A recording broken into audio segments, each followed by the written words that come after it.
Hello and welcome back to Old Truthford, the home of honestly biased sports content. Today we are covering the ManUtd v Everton match in the Premier League. How are we all doing? Suhan, how are we? All good, man. How are you doing? Xerxes masterclass incoming. Probably not, but it's good to have a positive hope about him. I mean, for all we know, Xerxes, this is the game where he turns around his career. I mean, crazier things have happened. The big news is that Kobe Mainu is returning also. But yeah, Xerxes up front. I'm good. How are you, admin? All good, man. All good. Very tired, but good. I think I'm going to be looking forward to Ruben Amorim continuing his undefeated streak at United. I think Mainu's going to absolutely cook in this team, so I'm looking forward to that. Who are you looking forward to most out of today's lineup, Suhan? Who do you think is going to be the star of the show?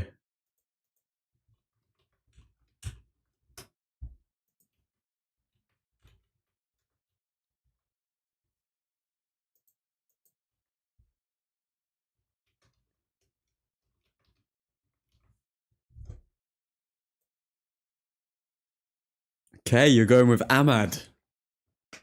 I mean, I think the way Ahmad's just taken to that position is very, very good. Considering that Delo, who's actually a fullback, can't seem to work out how to play as a wingback right now. The fact that Ahmad has just come in and just seamlessly picked it up is a bit worrying, really. Can't wait for him to cook them. Love that.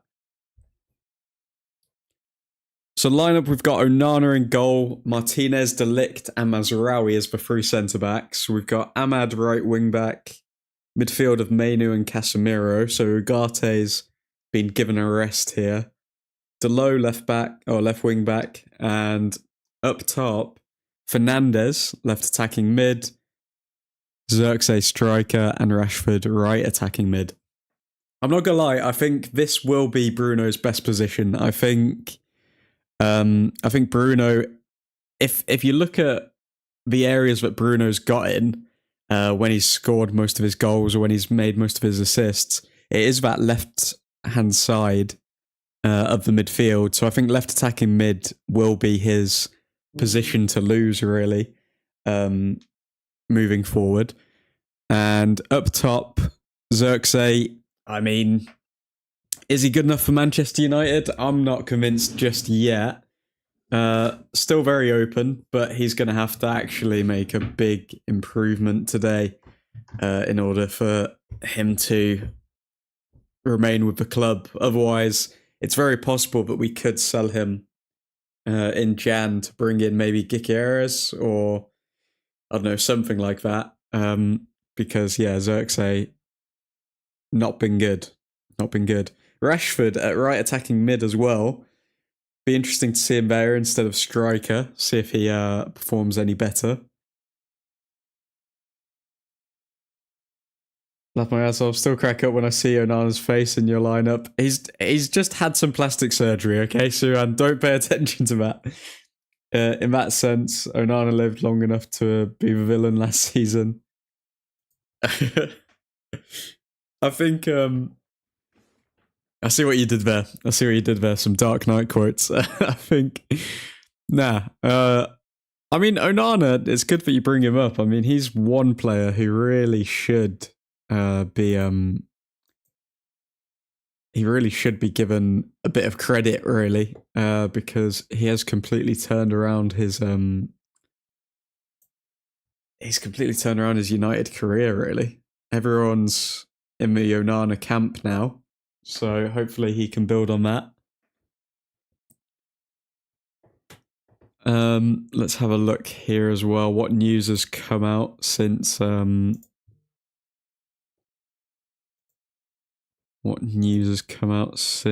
start? Let me see if I can pull this up on my screen. So these are the updates of the day so far. Do you think ManUtd will take time to get his form back? Nah, ManUtd's going to be one of the best performers today. Easily. I wouldn't be surprised if ManUtd gets man of the match. But yeah, we've got United protesters singing just like the Glazers. Jim Ratcliffe's not going to finish that. Following ticket price raises or rises. So yep, we've got some of the Old Trafford faithful not happy with Sir Jim at the moment. Ish, what do you think about the price inflation? I think, I'm not gonna lie, it's one of those, isn't it? I mean, obviously it's wrong if they're increasing it for no reason. Just like it's wrong to steal all the lunch ladies' Mars bars and stuff like that, so when they don't actually get a packed lunch anymore. But at the end of the day, it's their business. You can have an opinion on it, but I don't think anything's going to really change from that perspective. Amorim, let's see what he's had to say. Ruben Amorim on his 11. We can't field the same team every time. We change the way we play, and everyone has to play and train. It's impossible to get all the players back after 3 days. I mean, he's obviously rotating the squad, but then at the same time, he's also pretty much finding out which players can play in which positions, because he's learning more and more about these players at every game. And I think that's why we're seeing people in lots of different positions as well. So let's see what he makes of Delo this match, because I don't think he was a big fan of Delo following on from our previous result. It would be shocking, really, if Delo can't pick up being a left wing back. I'd be shocked at that. Yeah, they haven't even put out a statement about it. Yeah, it's terrible. I mean, they're ruthless businessmen, these people. Ruthless. Let's have a look here. Ruben Amorim on his 11. We pressed a lot against Bodo, and some were tired. Oh, God. Our players are getting tired after one match of pressing. Oh. I don't know about pressing, but that is depressing. So I definitely prefer fresh legs and different characteristics to make it difficult to analyse the opponent. Okay. We can count on the return of Kobe Mainoo, one of the best young players in the Premier League. Very good from Amorim there. Don't think they understand the term team rotation. Nah, it's yeah, I really don't understand why people complain so much, but Ruben Amorim on Joshua Zirkzee starting due to Everton's physical back four. That's a bit like it. He's not the typical 9, so you have to use his characteristics to create danger and win the game.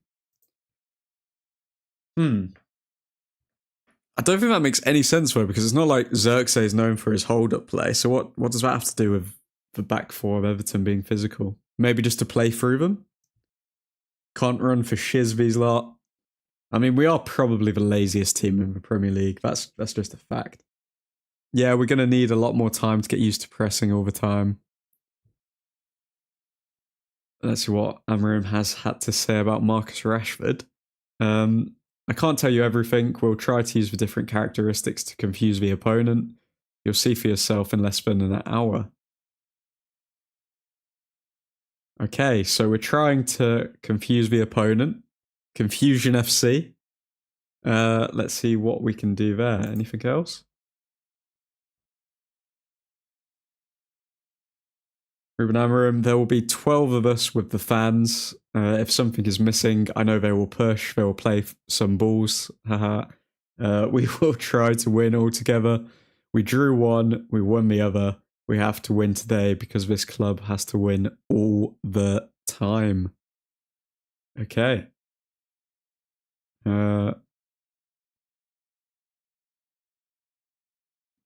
Believing in the fans a lot there, Amorim. Good to see.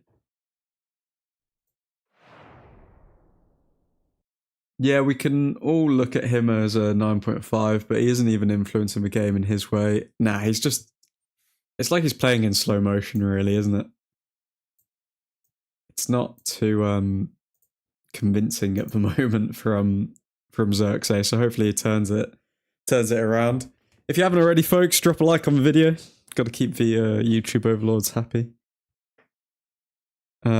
He's supposed to be more involved as a 9.5, but he literally acts as a striker, but then says he's a 9.5, but then doesn't even come to take the ball from the midfield. So he doesn't take the ball from the midfield, and he doesn't run into the box to finish chances. I don't know. I always didn't see it with Xerxes, to be honest. I personally, I was just a bit confused with why we would go for Xerxes. I don't think he's particularly amazing at anything. Like, I mean, I remember reading the interviews from him when he first signed, and he said that his play was like Ronaldinho, or he said like that was his idol, and that's the style of play that he wanted to emulate. What has anyone seen him play like Ronaldinho? I haven't. Viv, hello. How you doing, Viv, man? How's it going? How are the A levels treating you, Viv?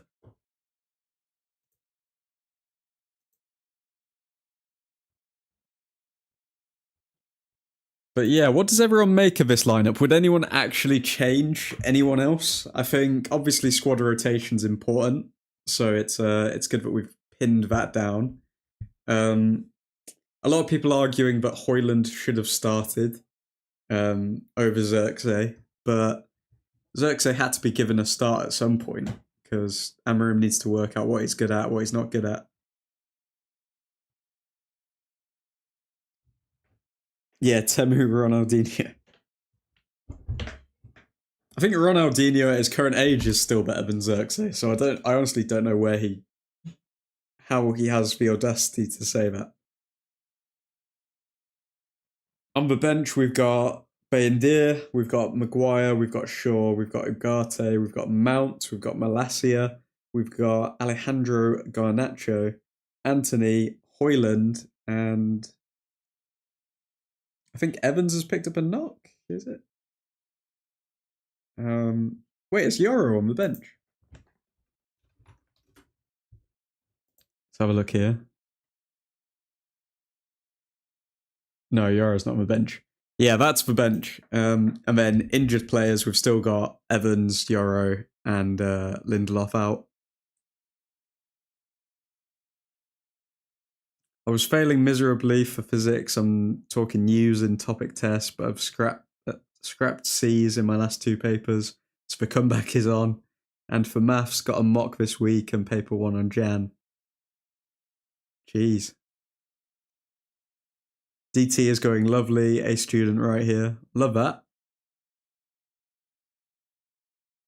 Suhan, yeah, he ran his ass off against Bodo Glimt, so he literally can't even start. Yeah, I don't know why people were calling for Hoyland to start. It's like they want to run players into injury. I mean, Hoyland's returning from an injury as well, so you got to watch his minutes. I really am struggling to see where Garnacho is going to fit into this team right now. Like, is the future of Garnacho as a left wing back or is it as a left attacking mid? Because in my eyes, the left attacking mid spot is going to be Fernandez's. So where does Garnacho go? This game has 1-1 written all over it, says Christian. Oh, come on, Christian. We know we're going to win. I think this is going to be an easy... What are we looking at? We're looking at... I think we're looking at a 3-1 to United. I think we're looking at an easy 3-1 to United.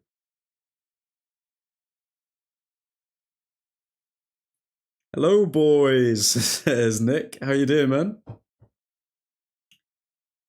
All good. How are you guys? All good, man. Garnacho has his future on the transfer list.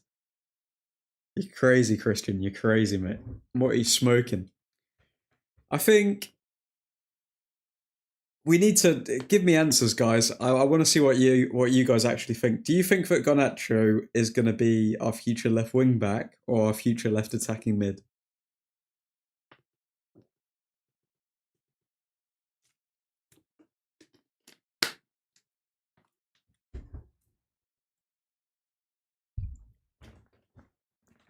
Because I feel as though there's just no position for Garnacho. Ahmad's shown that he can be a wing back because he's picked up the defensive responsibilities, but Garnacho would have to really pick that up if he wants to play in the wing back role.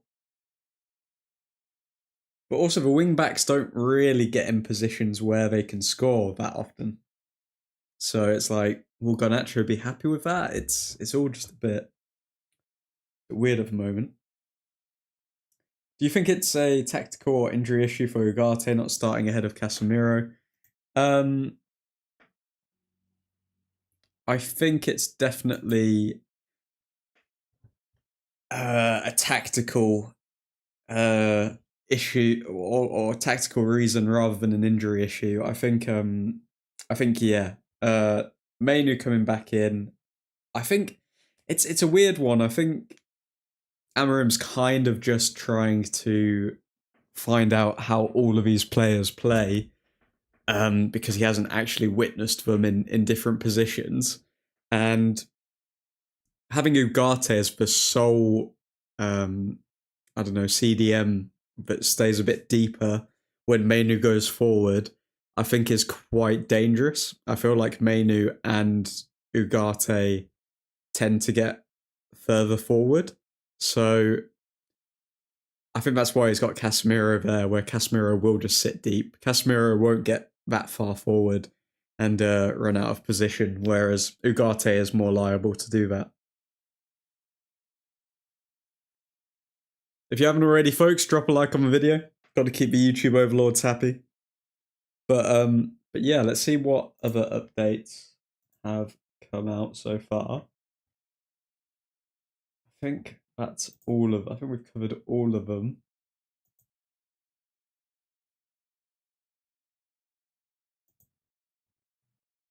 Amarim did come out saying today. I'm not gonna lie, guys. There's too many quotes from Amarim to actually keep up with all of them. Like, it feels as though he's done about 2,000 interviews in the past, like, 2 weeks. He said that I'm really happy, a little bit stressed, but that's like all the coaches. You must be feeling stressed. You must be feeling the weight of the job. But I feel that I'm in control of the situation, which is very good. But I mean, he's 2 games in and he's stressed, which is quite interesting.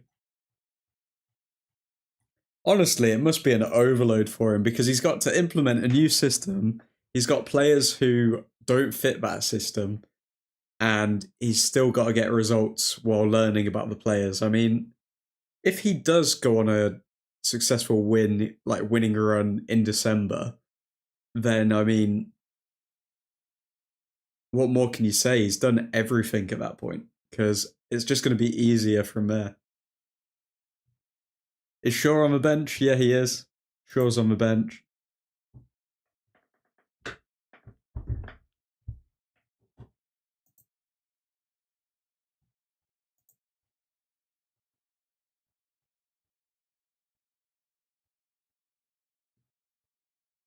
Let's have a look at some of the game day photos. Let's see who's focused and who's not. Okay, so we've got Delict.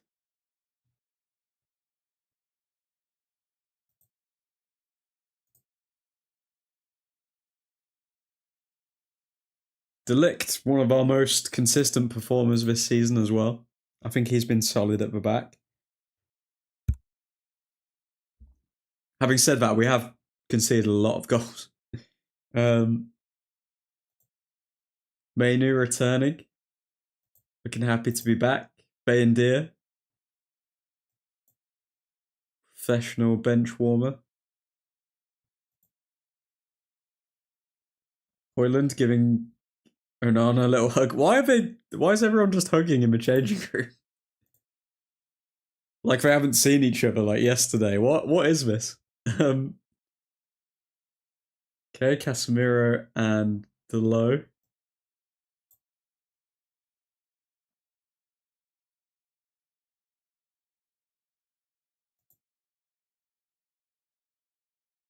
Amarim looking happy. Mazraoui, the player of the season, is here. Ugarte signing some autographs.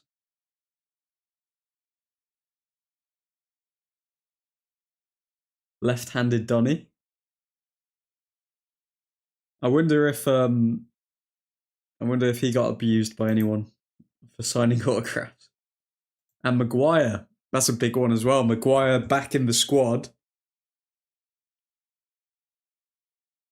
I wonder, that just leads to more questions though, because if Maguire ends up starting at centre back over Mazraoui,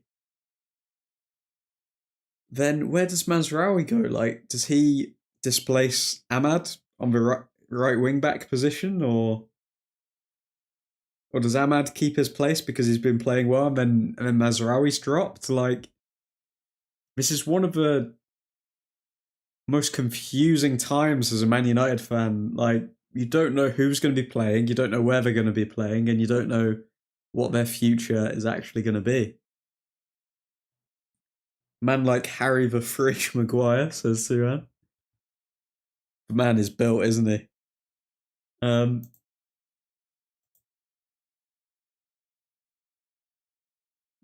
Kobe and Garnacho having a little chinwag. Garnacho doesn't ever look happy when he's not involved in the starting 11.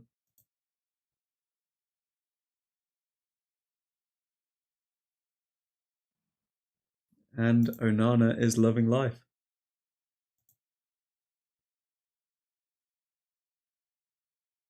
It was really hard to leave my players at Sporting, but when I had this invitation, I knew I had to do this, so maybe it's destiny. Everything is going to be fine. Sounds like he's really self-soothing himself there, but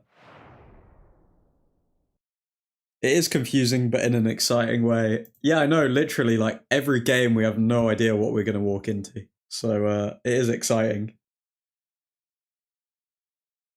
What's everyone's score predictions for today? I'm going with a cheeky 3-1 to United. I think we're going to play better than when the game's gone by. I think Fernandes is going to be instrumental on the left attacking mid spot. I think that is his spot to lose. Safer's going 2-1 Everton. Oh, Safer, mate. Don't make me put you in a timeout, Safer. How dare you say 2-1 to Everton? Bloody hell. 4-1 United, says Suhan. Okay. We got a 4-1, we got a 3-1, and we got a Safer, low-key hater, 2-1 Everton. Let me see if I can find some insights for us. Okay, so Manchester United have won their last 4 Premier League games against Everton. Last having a longer such run between December 1999 and February 2004. So we've won our last 4 games against Everton. Come on now. Admin, I can time him out if he keeps being annoying. 2-1 United. Rashford as a 10 is a joke. What do you mean? How's it a joke, Safer? Who would you play there instead? Everton have won just 1 of their last 31 Premier League away games at Manchester United, picking up a 1-0 victory in December 2013. Okay, so they haven't won here in 11 years. Come on now. Ahmad instead of Rashi. Sven, who are you playing right wing back? Safer. Who would you play at right wing back if Ahmad wasn't playing there? Anthony. Come on, Safer. We all know. We saw what that was like. That's terrible. I think Rashford's going to be subbed off for Mount maybe in the 60th minute. Could be sooner if Rashford's really, really bad. I think Delo could get subbed off for Malacia if he's really bad. And who else is going to get subbed on? Hoyland's obviously going to come on for Xerxes. And yeah, Ugarte on for Casemiro maybe. My God, Safer is actually delusional, says Suan. Welcome to Old Truthford, the home of delusional United fans. If you haven't already, drop a like on the video. Got to keep the YouTube overlords happy and keep the lights on at Old Truthford Inc. Delo again out of position. I know, he should be bloody on the bench. That's where he should be. That's Delo's position. Manchester United have won 41 Premier League games against Everton, more than any side has beaten another in the competition's history. Okay. We really need points in this league, by the way, guys. Where are we in the Premier League? Okay, we are 13th. We really need a win today. If we win today, then we're on the same points as Newcastle. And Newcastle have been terrible this season. If we win today, we would actually leapfrog Newcastle and we would be 10th in the Premier League. Top side of the table. Come on, guys. Even if we swap Ahmad and Rashford, he can't run to save his life. Absolutely, Suan. We're going to get beat today and on Wednesday. Safer, man. What's with this negativity? We're going to absolutely demolish them 3-1. Vivek, ggmu. How you doing, man? What's your score prediction, Vivek? Nick predicted a 2-1 to United. Suhan went with a 4-1 to United. Safer went with a 2-1 to Everton because he's a little, dare I say, pagan. And I'm going with a 3-1 to United. Rashford to play striker. Is he actually playing striker or is he at cam and then Xerxes is at striker? I think I saw a report that Xerxes was at striker. We need Anthony Gordon. Oh my God, so Safer, mate. Put down the glue. Stop sniffing the Pritt sticks, okay? We're not signing Anthony Gordon. Vivek, 3-0. Oh, you think we're going to keep a clean sheet? Brave man. Brave man. I think we're definitely going to have more control of the game today with Kobe Mainu in the side. Our possession seems to definitely go up when he's in the team, so that'll be good to see at least. Let's see what other insights we have for today's match. No side's Premier League games have seen fewer goals scored this season than Manchester United's, 26. Only Southampton, Crystal Palace and Everton have netted fewer goals than the Red Devils, 13, while only Liverpool and Arsenal have conceded fewer. Okay, so we've got a good defence, but we haven't been able to score. Both of Everton's last 2 Premier League games have finished 0-0. Only once in their league history have they had 3 consecutive goalless draws, doing so in February 1982. Okay, come on now. We're not creating history like that. Come on.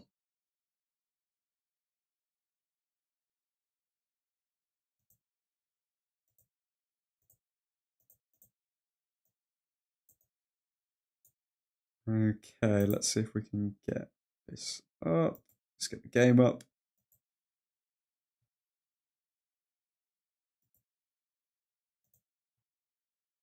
Where does everyone actually see us finishing in the league this season? Because, I mean, like, we're 13th now. what is actually going to go on? Like, does anyone actually see us challenging for top 4? Or is it beyond that point now?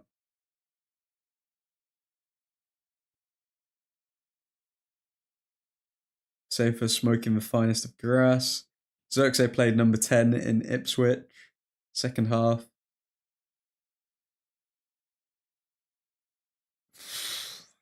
He needs to get in the box, though. That's what Xerxes needs to do.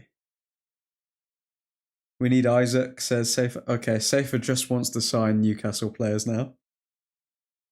The type of defending I've ever seen Rashford do is nonchalant and non-existing. Aura defending, aka he's useless. Yeah, Safer is on Spice. Good defense, but poor attack. 6th, 3rd, 8th. 8th position, winning Europa League. And Europa League winner.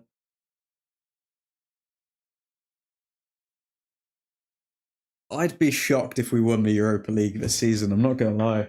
I mean, Amorim's never won a European competition, and to win it with United, even though we do have the quality, I mean, like with the position we're in, I think that would be very impressive.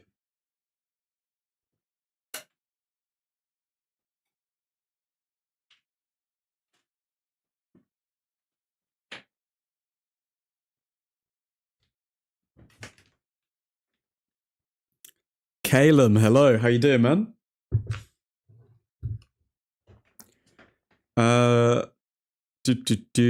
We will win Europa for sure. Really? You think that it's like... I don't know about that. I think our odds of winning the Europa League are like maybe as a percentage, let's say... I think we've got a 20% chance of winning the Europa League. In my eyes, anyway.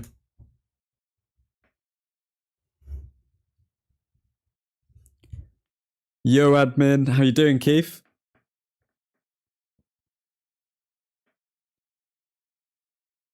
Keith, drop your score prediction in. You too, Calum. We beat the Spurs in the final.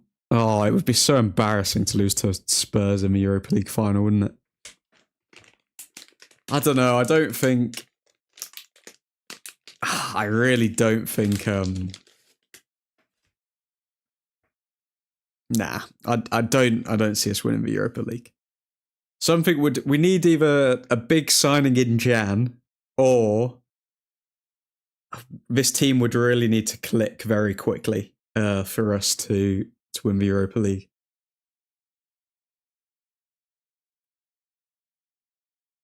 Tyre just got home from doing shopping. Calum doing his little Christmas shop. Good to see.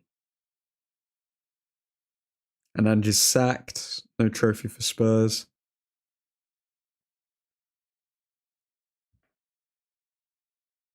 As we beat them in Carabao Cup also. I can see us winning a Carabao Cup. I don't know about Europa League.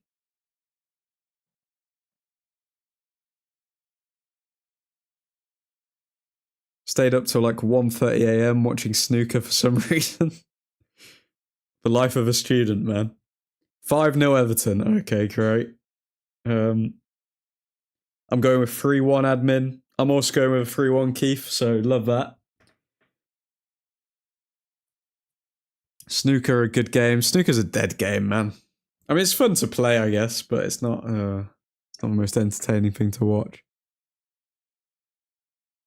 Well, never known someone who's interested in snooker, to be fair. I could think of nothing worse than food shopping. Calum, speedrun for timeout.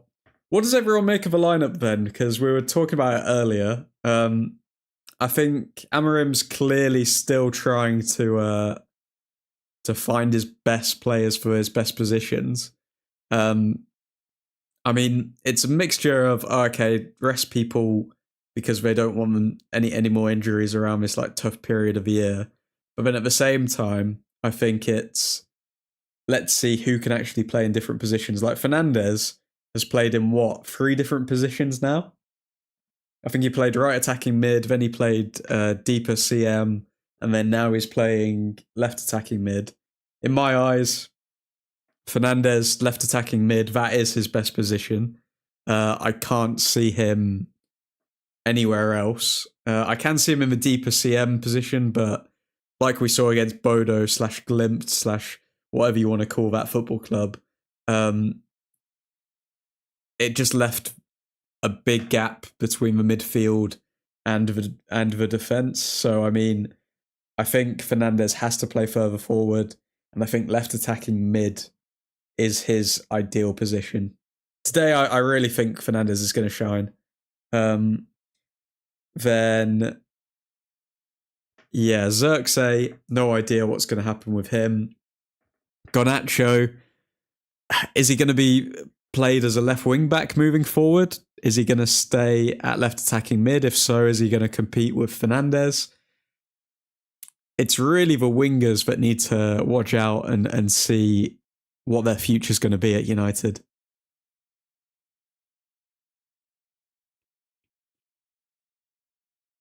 Everton not scoring at Goodison Park against 10 men Brentford. I expect us to keep a clean sheet today. I mean, you'd hope so, Vivek. You'd hope so. It was Christmas shopping, Keith. Well, rotation need.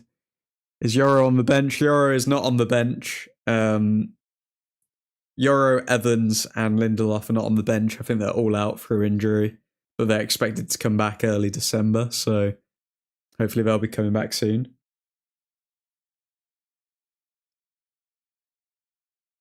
Shaw instead of Martinez, Rashford for Mount, Højlund instead of Xerxes, Bayindir instead of Onana. Shaw instead of Martinez, Rashford for Mount, Højlund instead of Xerxes, Bayindir instead of Onana. Okay, Safer, you're just you're smoking some good bud. That's all I can say. Safer, what do you mean Onana out? // I got Eggo's, Nutella, and hot chocolate inhaled. Eggo's Nutella? What's that? A chocolate egg? What's going on here? Well, we are 5 minutes away from kickoff. And if you haven't already, folks, drop a like on the video. Got to keep the YouTube overlords happy. And yeah, let's see what we can do today. I think this is going to be a fairly easy game, you know. I'm really excited to see Manu in this Amorim system. I think he's going to really shine today. I'm looking at Manu, I'm looking at Fernandez, and who else is going to shine today? They're the 2 main ones. Maybe we haven't seen Rashford in one of these attacking mid positions yet. So Rashford could surprise us today. So let's wait and see for that.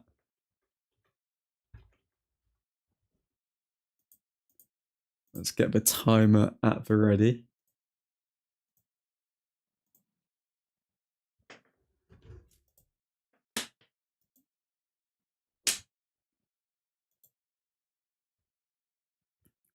Now, like a pancake and waffle brand from USA. Sounds good. Eggo's is a brand of waffle. Oh, I see. Nick is here. Howdy. Can't see us winning the game. Terrible Safer. Get out. Get out. Mad how we in December already. This year's gone quick, man. This season's gone quick as well. I swear we've got about like 20 international breaks from August to December. It's crazy. How you doing, Vivek? Should have played Mount instead of Rashford. I agree with that, but I think we need to give Rashford an opportunity in one of these wing spots. So let's see what he can do. I think if Rashford has an absolute stinker, then Amorim's definitely going to sub on Mount. Maybe, I don't know, maybe at half time, maybe at 60 minutes. Let's see how desperate we are. England ain't winning anything, so very, very good. Just you wait until, not next summer, the summer after for the World Cup, because it's bloody coming home. I can tell you that for nothing. Tuchel will bring us back to relevancy.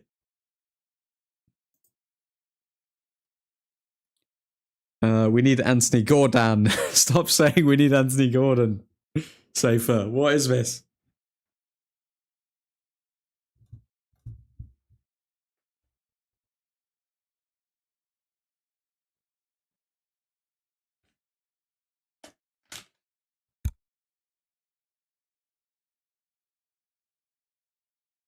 Okay, everybody looking pumped.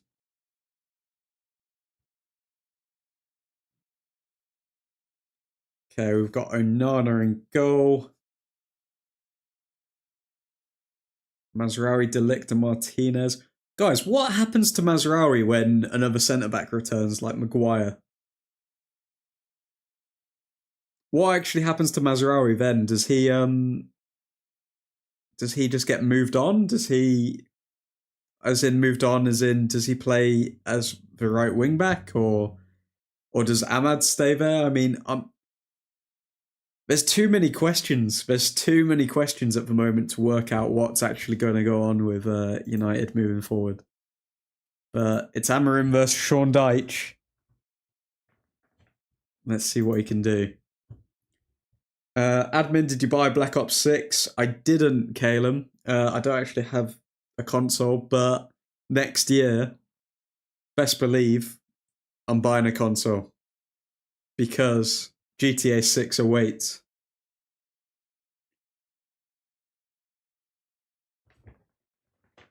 And for everyone who has joined Admin's Angels, best believe we're going to be creating a GTA 6 crew. Sell Rashford and Bruno and get me Salah and Wirtz. I don't think that's ever going to happen.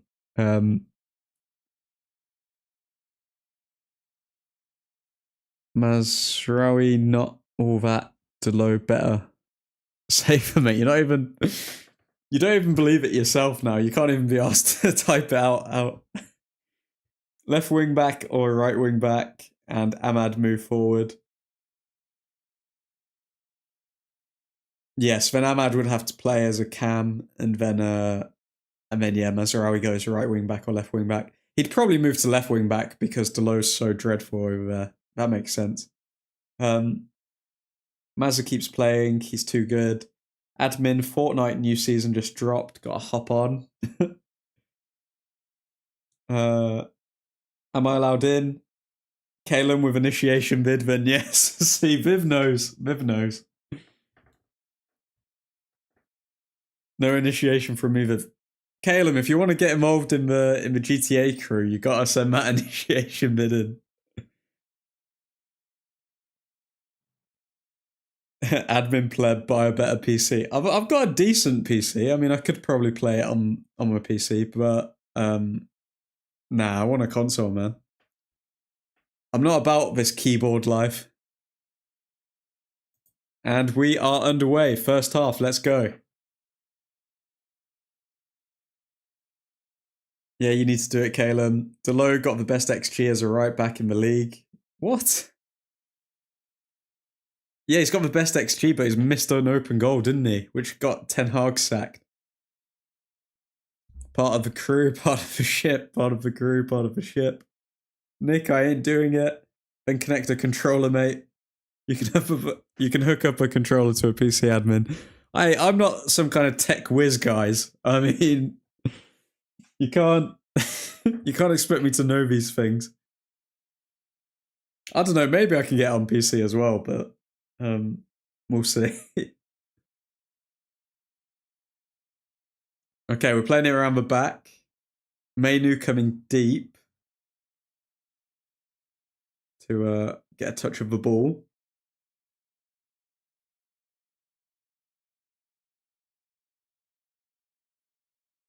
Like, actually plug it in and it works. I don't know, mate. That sounds a bit complicated for me. Admin is stoned. Coming from you, Safer. Coming from you. Admin, you do know multiplayer probs won't be in the game for the first half. Yeah, at least. Okay, well.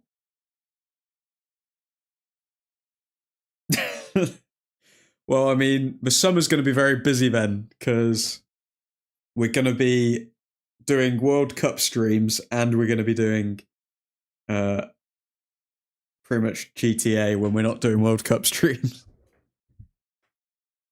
And then trying to fit in work with that as well, somehow. Xbox works better than PS controller, but it just works. Okay, cool.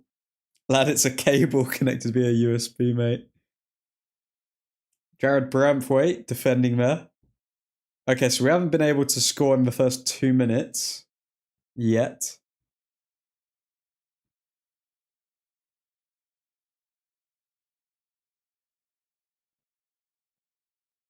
Okay, Fernandez to Delo. Delo crossfield ball to Mazraoui. Mazraoui over to Delict. Admin ain't the smartest tool in the shed, Nick. I don't know nothing about no shed. Oh. ManUtd picks up the ball, shoots! Ah, straight at the keeper.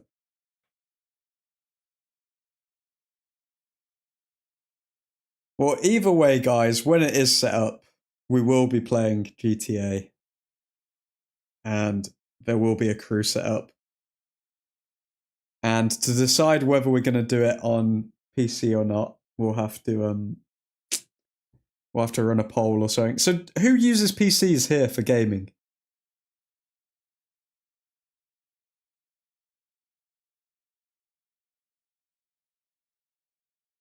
Okay, Delote, throw in to Delict.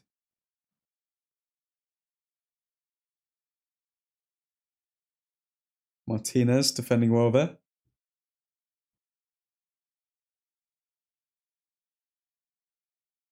PC and console will be able to play together, donkey. Guys, I'm not gonna lie. The last console I had was an Xbox 360, okay? You got me. I don't know. I don't know a lot anymore about gaming, but PC and console can play together now. Since when was that a thing?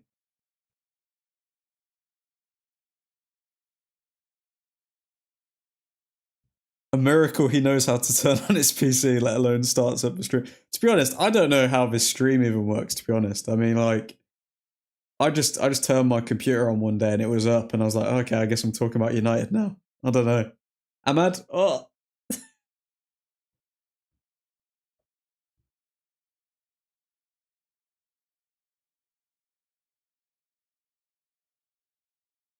Oh. Everton coming forward. Good defensive work there. Who was that? Casemiro. Good defensive work from Casemiro there. I will either be in the midst of my A-level test or post-graduation, enjoying life by that time. PC and console will be able to play together. A miracle. He knows how to turn his PC. Did Lad not even buy a PS4? Crazy. Caleb, as soon as I bought, because I bought a Xbox 360, whatever, like revamp, regen, or whatever it was. And then the year after, PS4s and Xbox Ones came out. And I was the only one with an Xbox 360 because I couldn't afford to get a PS4 or Xbox One. Because it was literally the year after I just got a console.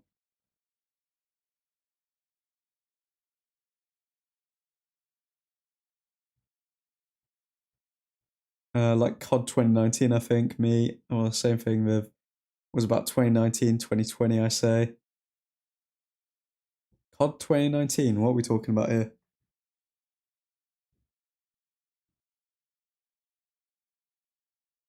Okay, Martinez to Delict.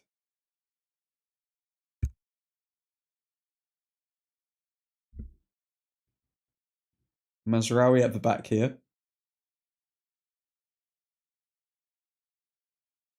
Martinez on the ball. Anyways, I'm going to go watch the match. Enjoy, Caleb. Enjoy the theatre of dreams.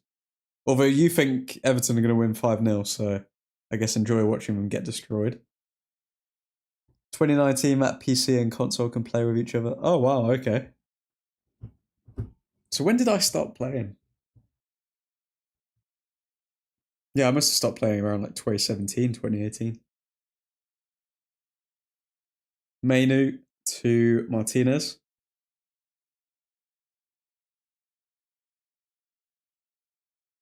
Martinez over the top to Delo.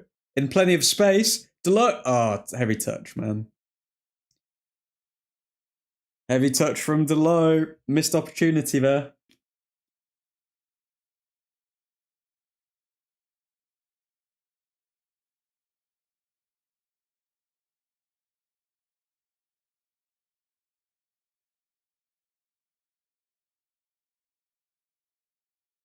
Wins the corner though. So let's see what we can do from this.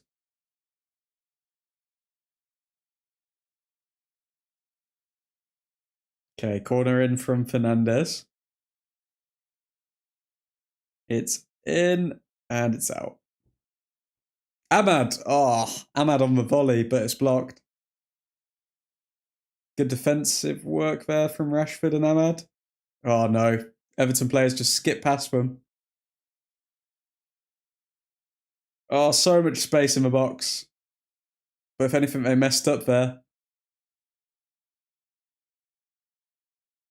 Oh, we are really gettable when Everton come forward. Goal Chelsea. Chelsea 1, Aston Villa 0. GG, Christian. Boo, Christian, boo. Who scored? It wasn't Sancho, was it? Okay, no, it's not Sancho. All good.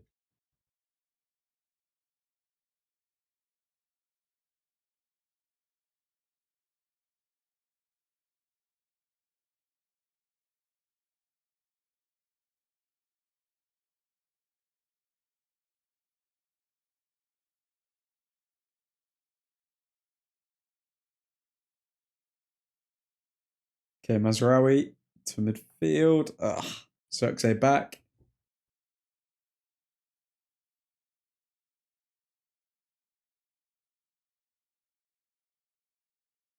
Okay, Zirkzee. His touches are so heavy, man. Shot. Saved by Onana.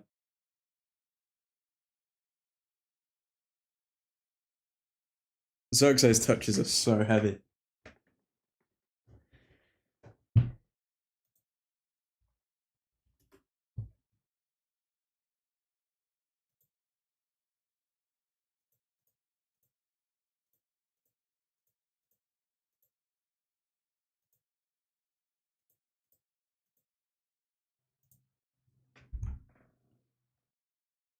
Ahmad further forward to Rashford. Rashford's hold up play not the best.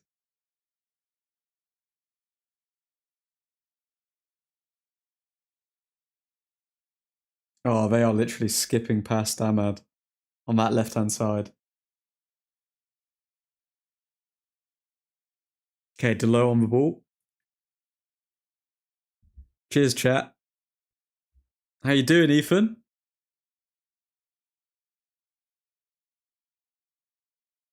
Okay, good ball there. I think it was from Delo to Ahmad. Ahmad finds Rashford.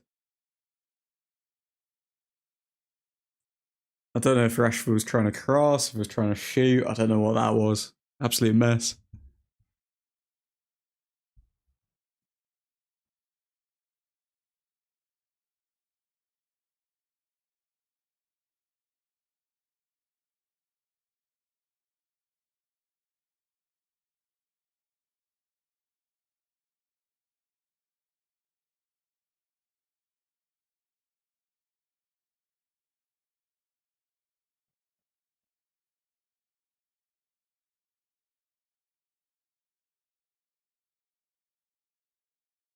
Okay, Everton coming forward here.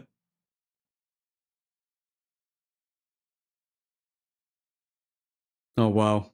Everton. What was that? Oh my god, Beto with one of the worst shots you'll ever see in your life.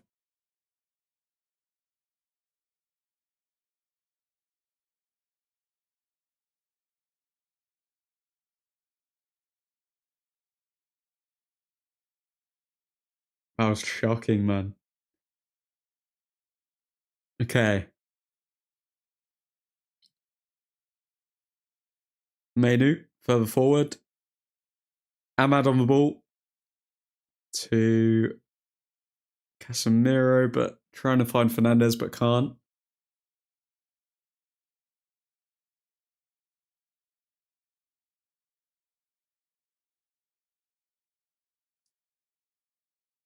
My stream is actually 20 seconds behind admin's internet in America on vacation. Tired after Thanksgiving, man. Did you have a good Thanksgiving, Ethan?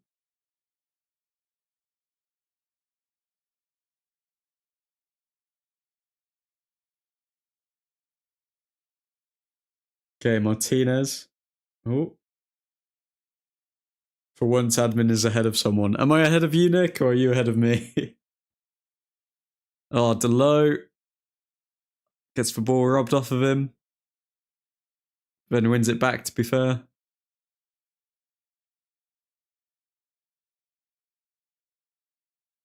These Everton forwards look hungry, man. I did. Great food naps. Good to hear.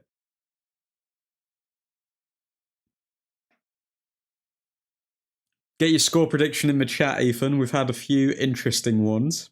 I want to see if everyone's on the same wavelength.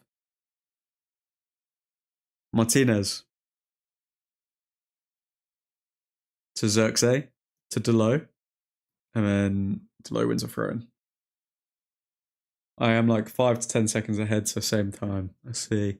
Xerxes. Oh! What was that? Xerxes found Ahmad, and then Ahmad just completely skewed it wide.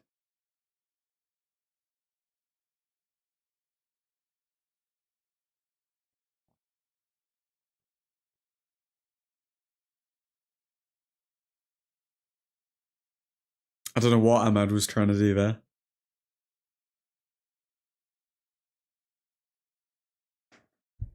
Sloppy from both sides so far.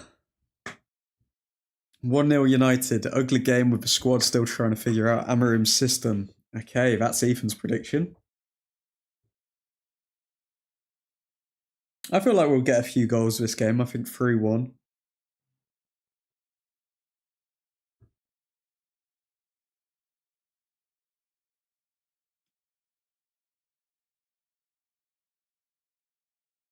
Okay, Pickford at the back. Further forward. Oh, it's so easy for them to get to our back line.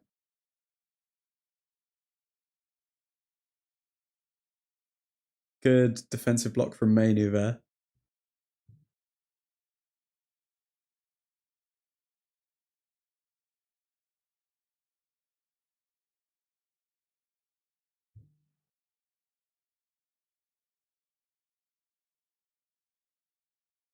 Happy to have Manu back. Yeah, I think Manu's going to cook in this system.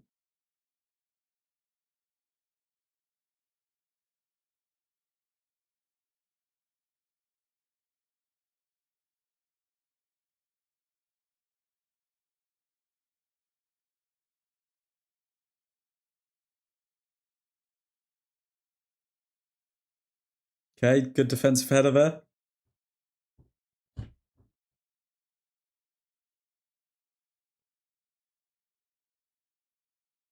Martinez over to Ahmad. Mazraoui. Mazraoui tackled but wins the throw in.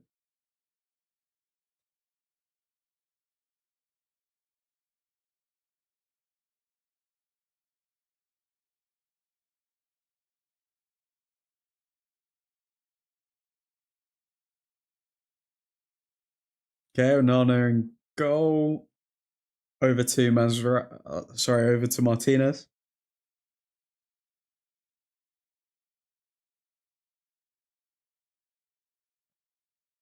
Manu. Manu's dropping very deep. Manu's almost playing as a centre back at times.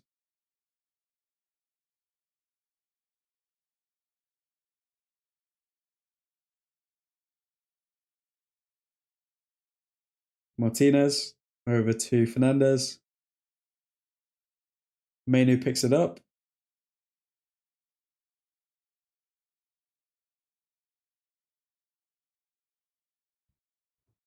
Okay, Mazraoui over the top for Ahmad. Ahmad's got. Oh, Ahmad's found. Oh, he hasn't. Ahmad almost found Marcus Rashford there, and he would have had an open goal with a cutback.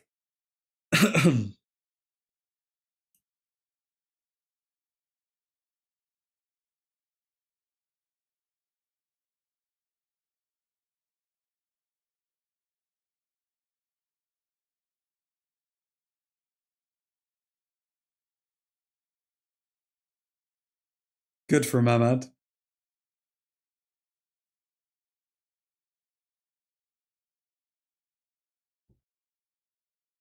Okay, Sean Dyche clapping on his men.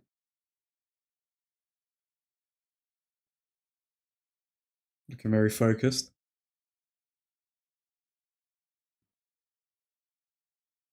Looks like Mainu is playing a Perlo type role, dropping that deep to get the ball.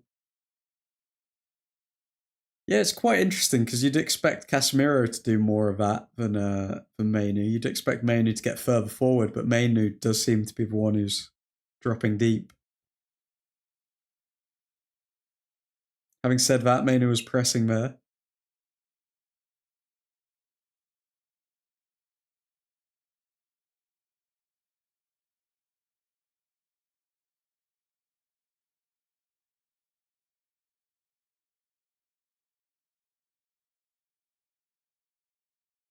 Fernandez, close to releasing Xerxes, but not close enough.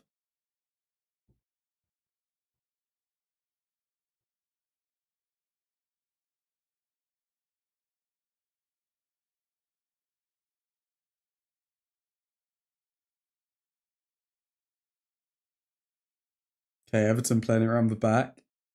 Everton have been really on the front foot this game.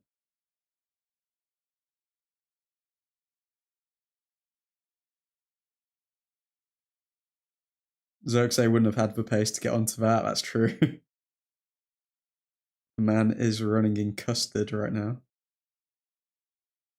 Okay, Casemiro to Xerxes. To Fernandez, left-hand side. Oh, Fernandez finds Rashford. Oh, Rashford almost gets it through. Almost. And I think he wins the corner. If it's not offside. I think it may be offside. Yeah, offside.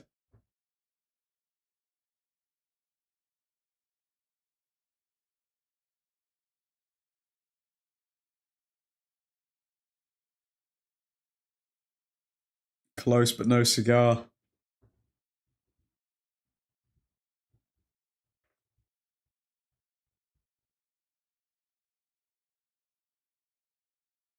Okay, Everton, ball forward. To Delo. And he clears. There's not a lot of chemistry with this front line at the moment. I think a lot of our good moments have come from balls over the top to the wing backs.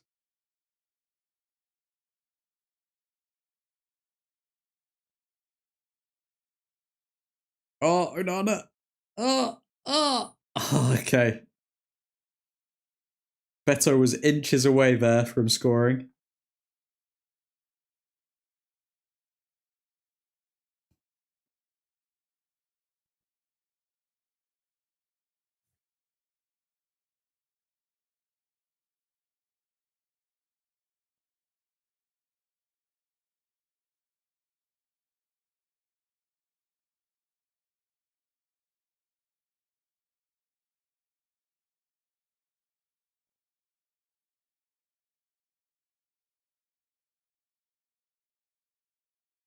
Ahmad on the ball. Just playing it to no one. Casemiro covers though.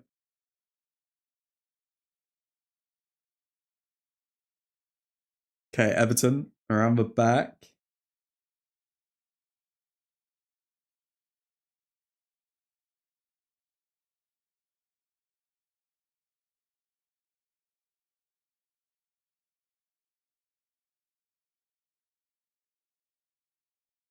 Come on. Everton beginning to pile on a bit of pressure here. Let's see what the stats are saying. Yeah, not much separating the two sides. We've had more possession, but Everton are beginning to get a bit of their own. No big chances from either side just yet.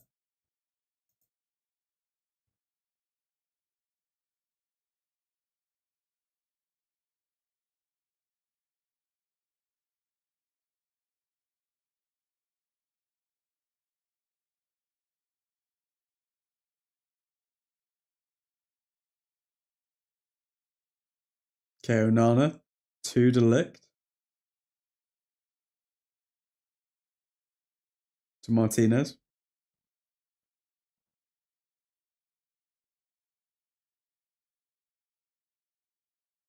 Martinez on the ball. Back to Delict. Onana. Man, Everton are pressing high. Okay. Fernandez gives the ball away and wins a throw-in.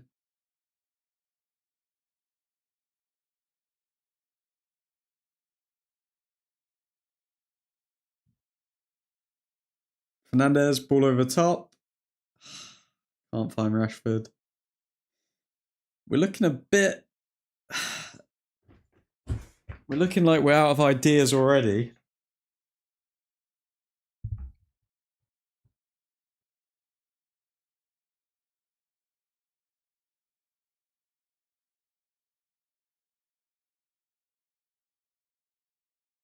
Everton coming forward.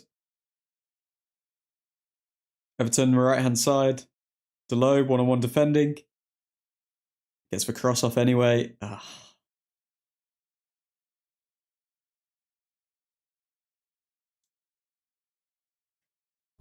Onana saves and grasps in his hands, but can we keep just letting them attack us?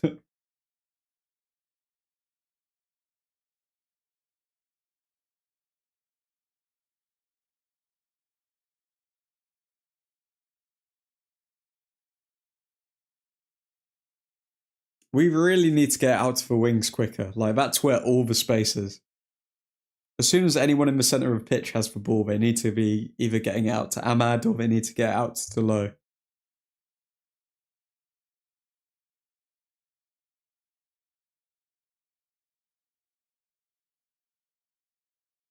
Ahmad running forward here.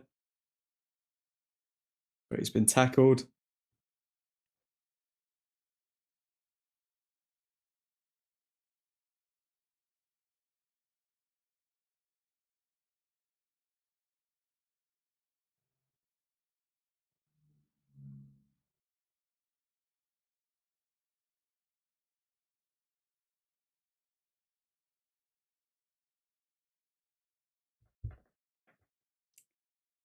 Okay, we're at the back here with Martinez. Martinez back to Delict.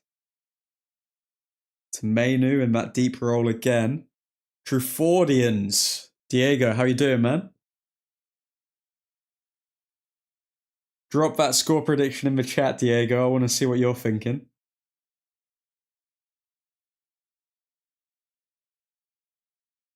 Pizza, Capri Sun, Snus, Chelsea up 1-0 and United under pressure from a relegation candidate.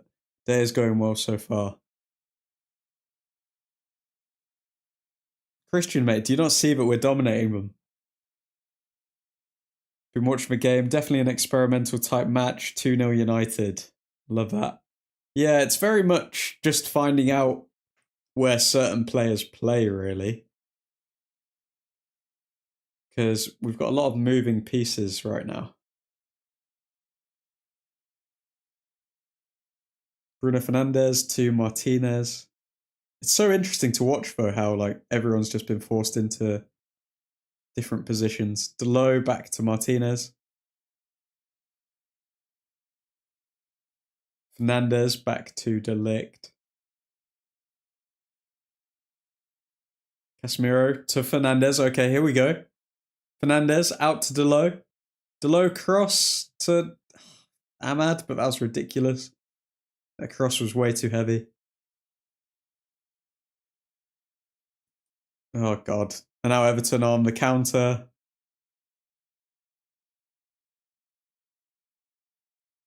Mazraoui collects though. And all is right with the world. Okay, Mazraoui back to De Ligt. Back to Martinez. That Delo cross was way too heavy.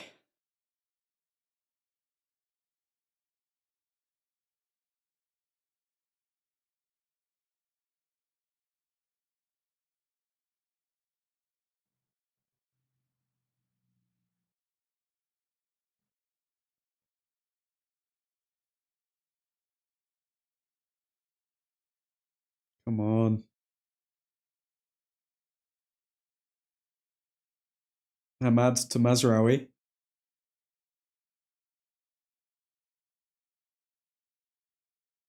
Martinez back to De Ligt.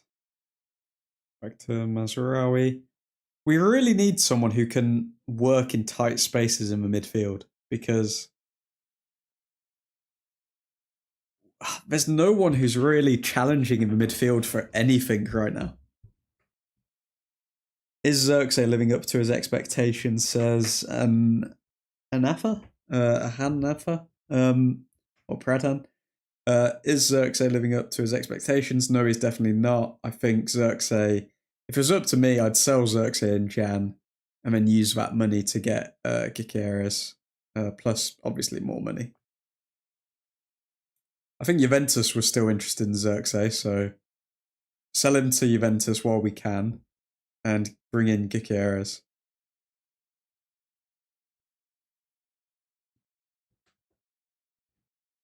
Because it's just not worked. Like, this isn't... Xerxes isn't doing anything for us. Fernandez coming forward.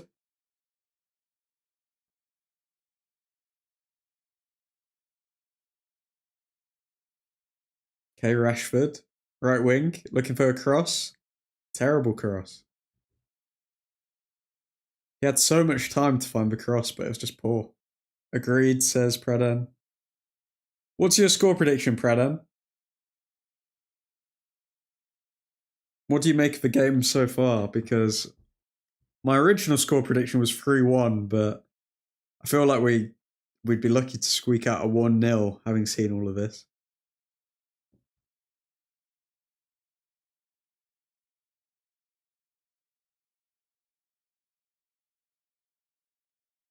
(1-0) United's victory. Love that.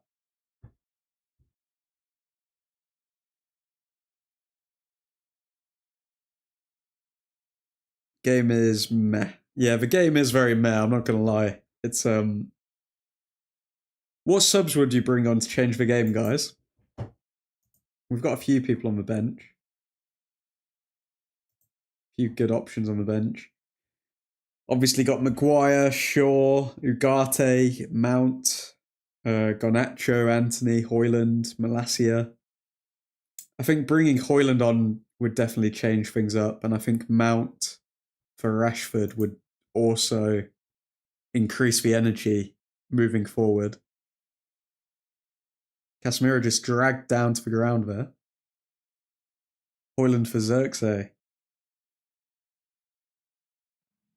Hoyland for last 30, rest of your bench don't impress me much, not gonna lie. I think Mount could come on. Mount was unlucky not to get a goal in our last game. I think Mount and Hoyland on. Then who else? Maybe if we're feeling desperate, we put on Garnacho for Delo.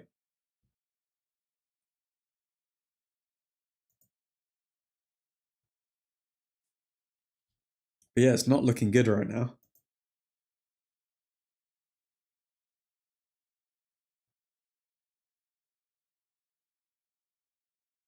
I recognise the country of that last name. You Nepali, bro. Yup. Shout out to Nepal. Ugarte for Casemiro, that helps Manu. I feel like that would leave us very open though. I mean, I think Casemiro's been one of the best performers so far in the team. I feel like if you take Casemiro out, then you're going to have Ugarte getting forward, you're going to have ManUtd getting forward, and that's going to leave us very open at the back.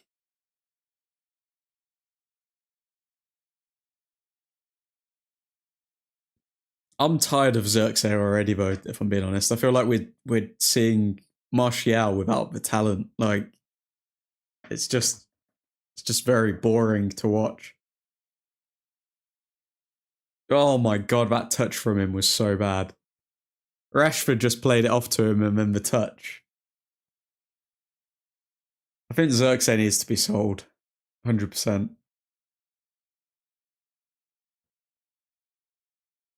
Everton coming forward. Martinez defends well. Okay, Casemiro, what can he do?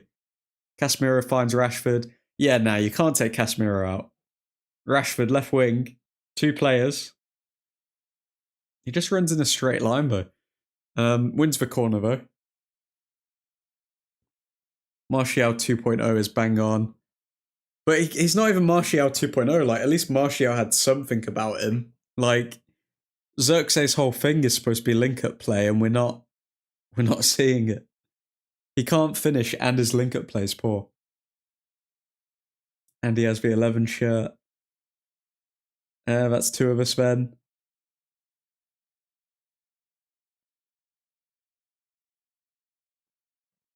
Get him out of here. Xerxes is lethargic like Berbatov, but without the goals. Yep, agree there. Oh! Was that Marcus Rashford? Marcus Rashford, damn. Goal. Wait, who? Why was it zoomed in on Delo? Did it come off? 1-0 United. I don't know who that came off of. It looked like Marcus Rashford took the shot.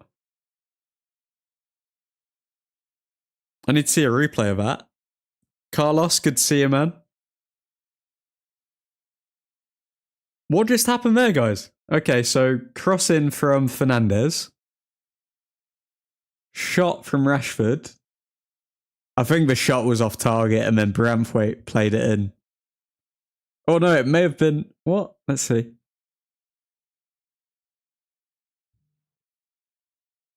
Okay, Rashford, edge of the box, shoots. I think it was going to go in anyway, but Braithwaite stuck it into his own net. Cool. Man United 1, Everton 0. Marcus Rashford again. Is the Marcus Rashford resurgence back on the cards?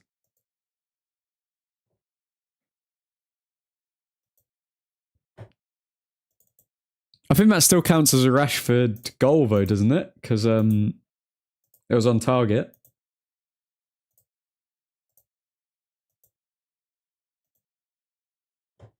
Manchester 1, Everton 0. Looked an own goal. Let's go. Deflection. Stands as a Rashford goal right now. Ironic for Braithwaite. Yep. The player that we're supposedly looking to sign. Maybe he wants Everton to get relegated, so then we can get him for a cheaper price. Who knows? Rashford goal, Fernandes assist. Yeah, I definitely thought Fernandes would have a better game today. I think he's more comfortable in that left attacking mid spot. And even though, obviously, it came from a corner, so a set piece, the position didn't have anything to do with it, I think he's just more comfortable in the game as a whole, playing in that left attacking mid spot.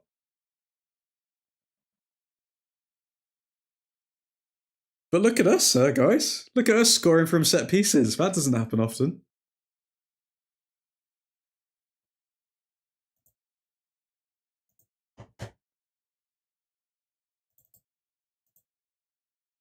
Okay, so the 3-1 is still on the cards.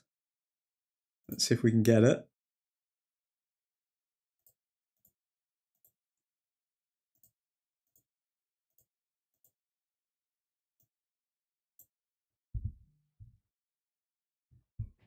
Okay, Everton coming forward. Martinez defends well. Fernandes. Oh, to Xerxes.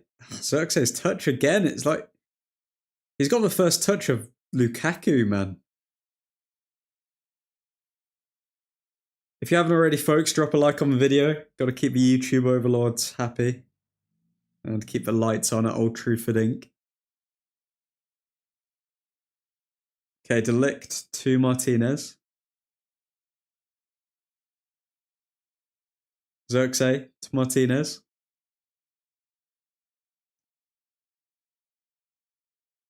Winning in Europe, goals from set pieces. Amorim era has indeed started.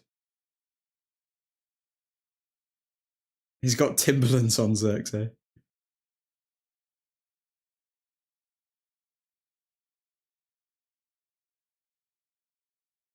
Good from him there, Xerxes. I think he took the ball down well. Rashford, I don't know what he was doing there. Why don't you just take a touch and shoot, mate? Why did you have to play it back like that? Okay, Delict. Manu on the ball now. Let's have a look at some of our games that we've got coming up as well, because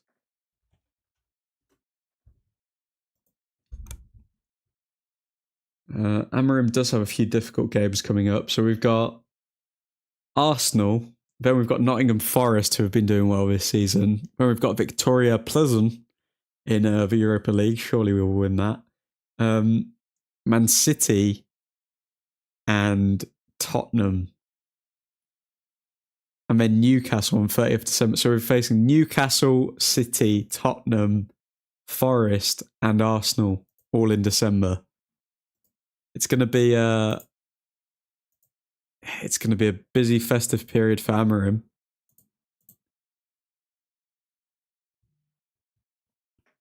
Two-0 Chelsea. Let's all celebrate, boys. Woo!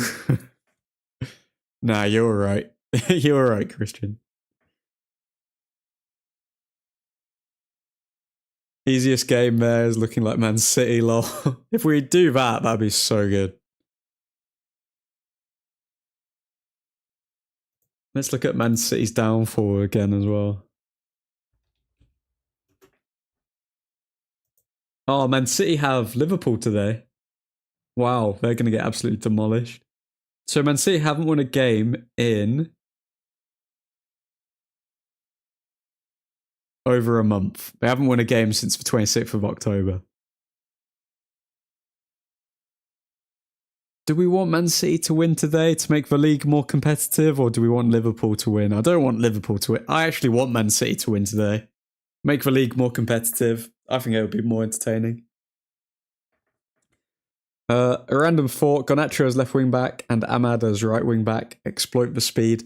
I think that's the future, Pradhan. I don't think Garnacho suits the attacking mid role. I think he has to play as a left wing back. Oh, cross in! Oh, away by Pickford. Oh, offside anyway. Yeah, I think that's the future for Garnacho. I think he will play as a left wing back because he doesn't suit that attacking mid role, and also I think he can definitely inflict more damage from the wide areas. The only thing is he needs to be brought up to speed with his defensive work. The only reason he's not playing there now is because obviously Amorim doesn't think that his defensive qualities are up to scratch. Whereas we can see with Ahmad, he is still learning the role, but he can at least track back and all of these sorts of things. So yeah, hopefully the same can happen for Garnacho. I think I'm seeing Garnacho left wing back. Oh, what's this? Surely. Oh my God, Xerxes! Yes! Xerxes scores 2-0. Boom. Okay. 2-0 to United. Who found the cross? Was that Fernandez again? What a goal, man. Xerxes finally scores. Everyone celebrates with him. They know that this doesn't happen often. Oh, come on. I think it was Fernandez again. I think that's another assist for Bruno Fernandes and Xerxes. Braithwaite is not really showing us. Oh my god, Braithwaite again! Braithwaite, the inside man. So the ball gets picked off of Braithwaite by Ahmad, and then Bruno Fernandes picks the ball up, and then Bruno Fernandes finds Xerxes. Damn. And then Xerxes just fires it in the net. Bruno Fernandes is really enjoying this. Is really enjoying the system. I think Bruno Fernandes definitely left attacking mid. Without a doubt, left attacking mid. I think he just gets more freedom there, so then he's got more confidence in the actual match. Miracles do happen. Bang, bang. Lol, ironic. Goal, Manchester 2-0. Bruno going for that assist hat-trick. Oh, he's on the left wing here. Oh, Bruno Fernandes just nutmegs him and walks past. Does he get another one? Oh, I think he went for the shot. He's saying it's a penalty. Oh, Bruno Fernandes, man. Bruno Fernandes. No pen. Did he get a penalty? Was he kicked? Guys. Oh, he got the ball. Yeah, I don't know what Fernandes is complaining about there.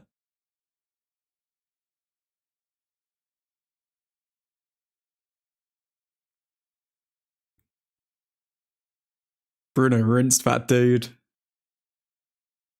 Okay, now we're seeing some Amarin ball. Oh, long ball from Xerxes. Oh, that's a bit dodgy. I mean, you can look at this game and you can say, oh, okay, we're doing a bit better. But then at the same time, Braithwaite has messed up majorly for both goals. Like, I mean, one was a deflection, and then the second one, he just got pickpocketed by Ahmad, who then led Bruno to the assist. I wonder what the XG and everything like that's saying. Let's have a look. Yeah, like you look at the XG and we really don't deserve to be 2 goals up right now, but you take it. You take it.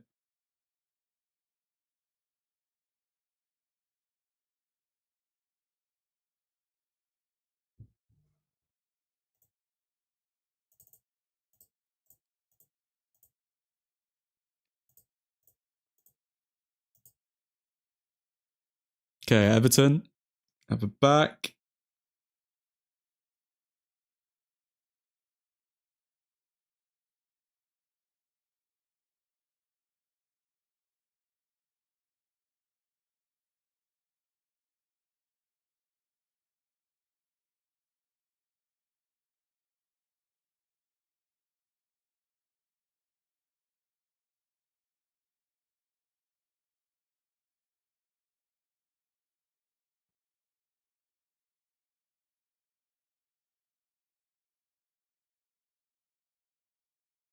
Everton playing around the back.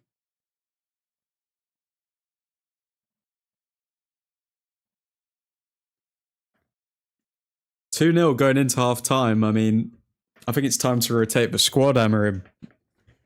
Let's see some more players.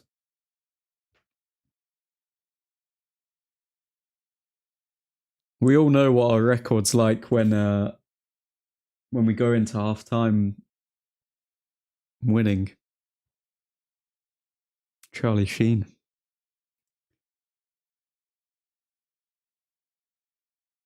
And they just play that ball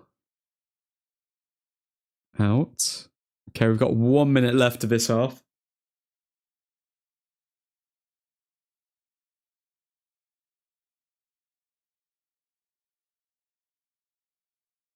Mazraoui at the back. To Delict.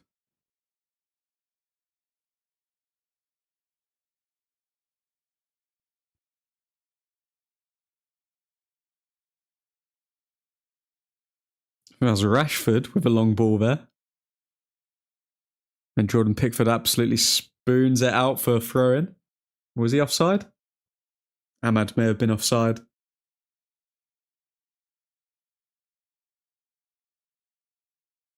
Jordan Pickford plays it long. But Beto fouls De Ligt.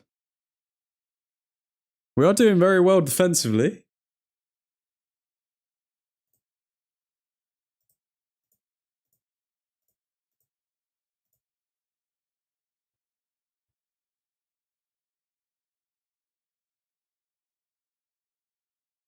Okay, Onana. With surely the last kick of the first half. And there we go. Half time. Man United 2, Everton 0. Things you love to see. What does everyone make of that first half? What's everyone's initial first impressions of that?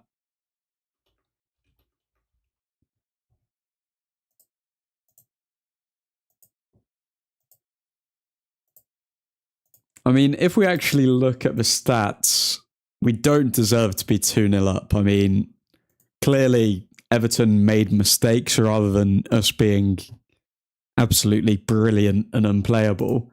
But at the same time, we're showing that we're clinical to a degree. We're showing that we're defensively solid, but then we look so shaky at times. It's so hard to come to conclusions with these performances because a part of you does think that if we did come up against a good side and played how we've played today, then we would get absolutely demolished. We would get absolutely screwed. But yeah, let me see if I can show you this. So yeah, in terms of possession, we had 61%, Everton had 39%. In terms of expected goals, only 0.39 in comparison to Everton's 0.2. But we did create one big chance, had more shots, but yeah, very weird game so far.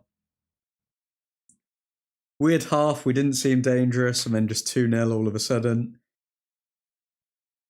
It just came from, I mean, in a way, actually, you could say, okay, Braithwaite, mistake, but then at the same time, Amorim did say he was going to show the players how to press, and we pressed him when he was on the ball, and we ended up grabbing a goal from it. So, could be the system working, or it could be just the Everton player messing up. Who knows? Substitutions to come on in the second half. I would probably go for, let's have a look who we've got on the bench again.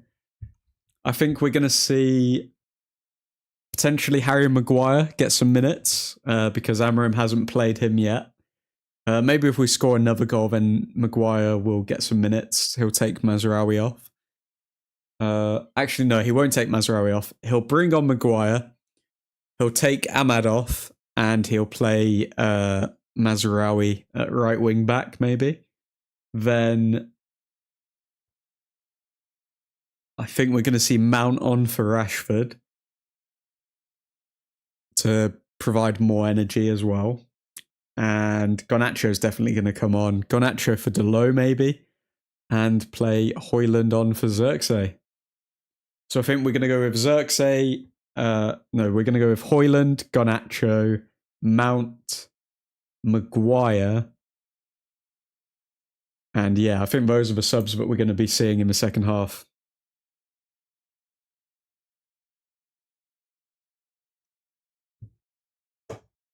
But yeah, very clinical first half there.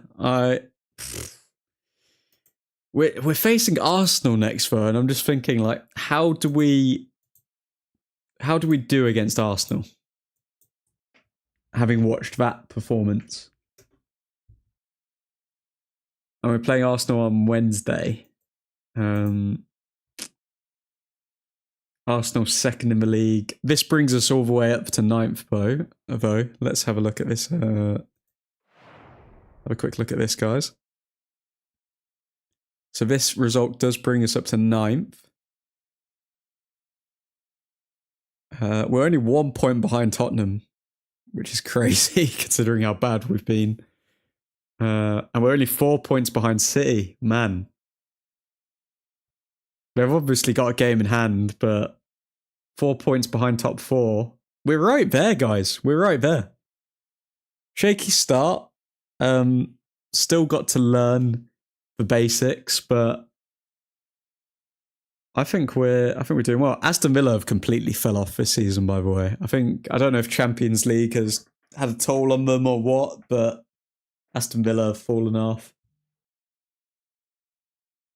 Leicester City is a team that we do need to talk about because Ruud van Nistelrooy officially appointed the head coach for Leicester City. What do we all make of that?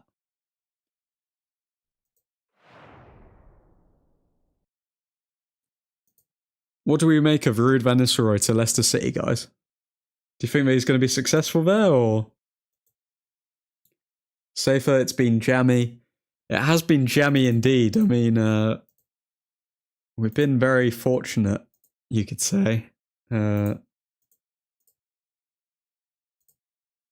have been very fortunate in today's match.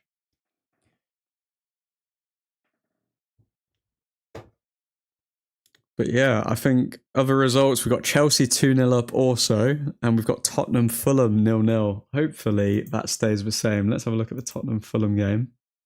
How they're doing.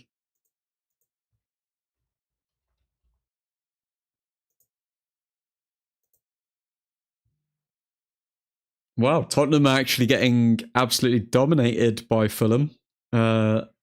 The possession is equal, but then XG, Fulham have made a lot more chances. Chelsea-wise, they've been doing all right.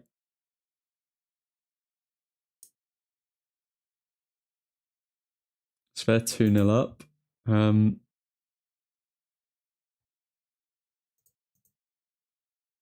But yeah, I think we've still got a few subs to make. I reckon mount on for more energy, and then that'll do it. We should have kept Scott. I don't think Scott. I don't know. I think it was both. I think it was best for both parties for Scott to leave. Just like I think it's best for both parties for Marcus Rashford to leave. Really, 2 gifts from Bramthwaite, I felt, sending us subliminals. He is throwing this game, isn't he? I think he knows if Everton get relegated, then we can get him for a cheaper price. Why are we such a Moments FC and player? The game so bad. Just 1 gift. First goal was going in anyways.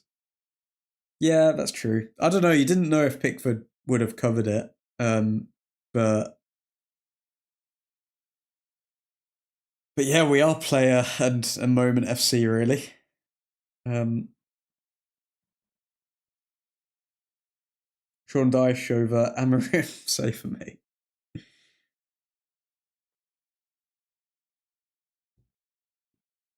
But yeah, no, I think the problem is these players still haven't gelled, given that like there's just so many different lineups being used right now.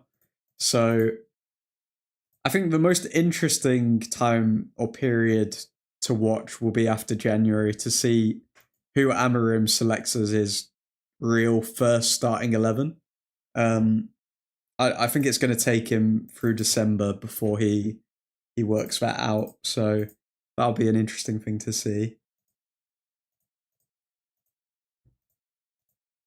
We might get battered on Wednesday, but Vivek, what if we don't? What if we don't get battered and we end up annihilating Arsenal? What then? Do we go on a title charge or?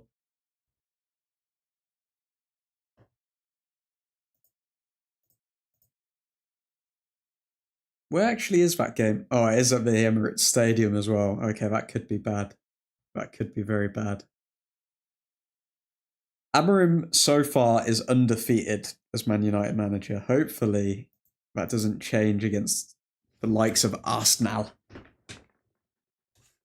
Or Arsenal.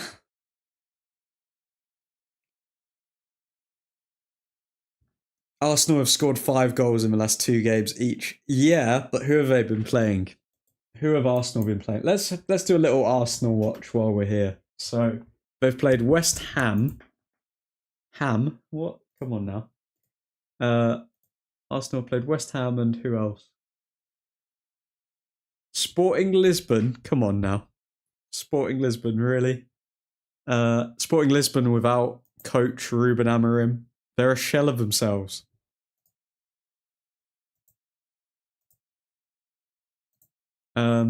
Let's see. Let's do a little Arsenal watch as well. Let's see how they actually performed in those matches. So West Ham, the Arsenal. Okay, they did absolutely. Sorry, I take that back. They did absolutely dominate West Ham. Lisbon. How do they do against them? Because XG wise, they just completely annihilated them. They did the same with Sporting, and they've also beat Nottingham Forest 3-0. Nottingham Forest 3-0 is an interesting one because they didn't actually dominate them, but they ended up winning 3-0. So realistically, the only 2 teams they've dominated in the last 3 games, and they drew 1-1 with Chelsea, where they didn't really create that many. Oh wait, they created 4 big chances. Okay, never mind. Basically, Arsenal are pretty decent, but we've got good vibes and a new coach who is undefeated. So realistically, who's winning? You tell me. They are unbeaten in Europe until Arsenal batter them. I saw that game. Off topic, Ronaldo is 85 goals away from 1,000 goals. Yeah, he's surely going to hit it, isn't he? I mean, to say that you scored 1,000 goals is insane, isn't it? When, like, you look at other legends and they finish their career with, like, 200, 300, and you say, oh, okay, they were impressive. Like, that's a good return. I mean, Ronaldo's literally doing 3 times these other people. Pele scored 1,500. Sure he did. Sure he did.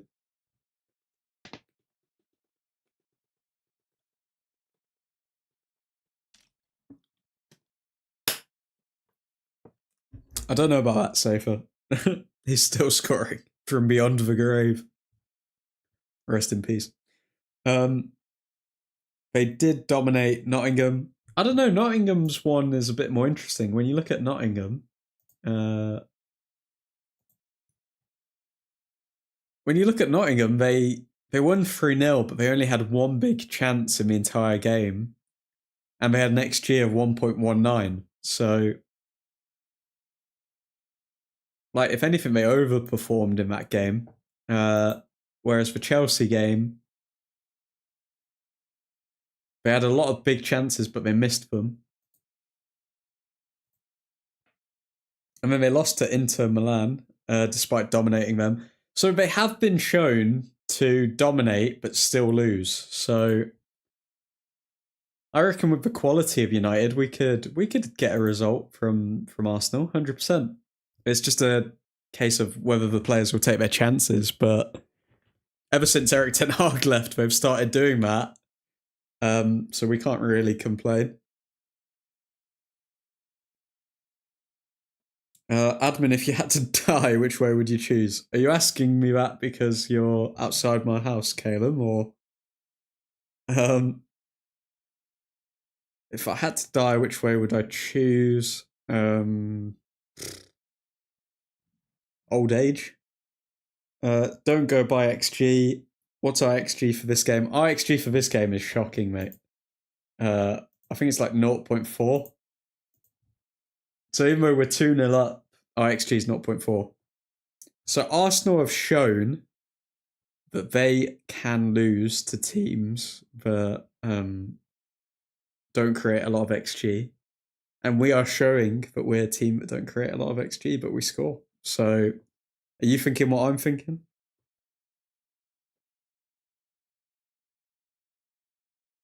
They were getting their groove since the international break. Admin, would you rather die on your birthday or Christmas Day? I think it'd be more poetic to die on your birthday, really. Because, I mean, I guess if people are going to remember you for your birthday, then you may as well go 2 for 1 and then die on your birthday. So they remember you for that day anyway, I guess. Whereas it kind of ruins Christmas Day for everyone else then, doesn't it? We're not beating Arsenal, says Safer. We are beating Arsenal. 3-2 Arsenal. Come on, Vivek. Come on now. We're going to beat Arsenal. Easy work. Second half is almost underway. Okay, second half is officially underway. Let's get the timer sorted.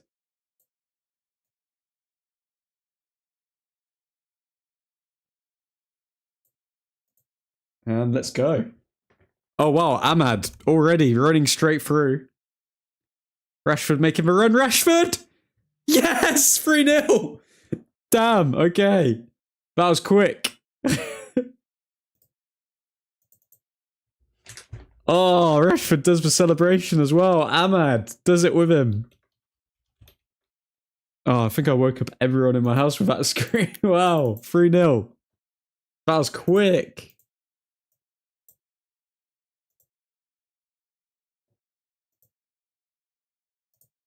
Guys, we could actually, like, demolish Everton here.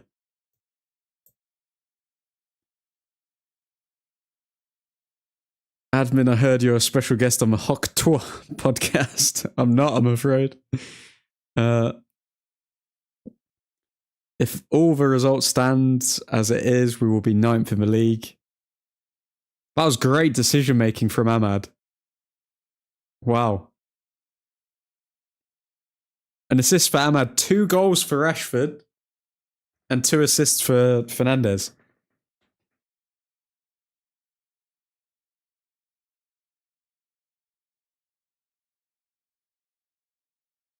Rashford doing really well today.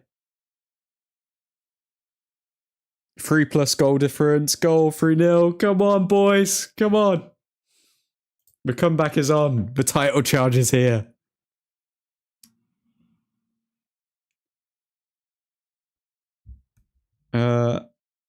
Oh my gosh, says Carlos. Okay, Mazraoui to Ahmad. To Mazraoui.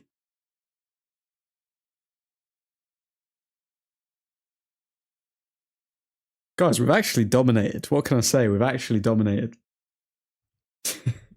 Never in doubt. Never in doubt.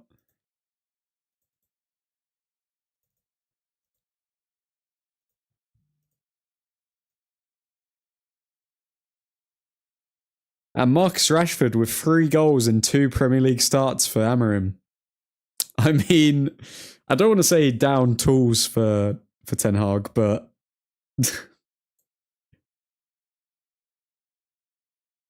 are you guys thinking what I'm thinking, or?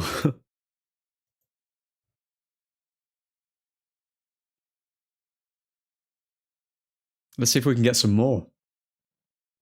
Okay, Delict at the back to Martinez. Keep a clean sheet as well. That'd be very good.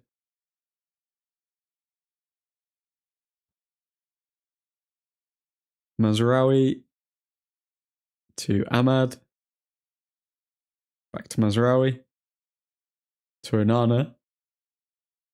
If you haven't already, drop a like on the video, folks. Got to keep the YouTube overlords happy. Okay, Onana on the ball. To Mainu. Oh, no, Mainu. Okay, Mainu picked a yellow card up there. That was sloppy from him. We may be seeing a bit of exhaustion on Mainu now, given it's his first game back.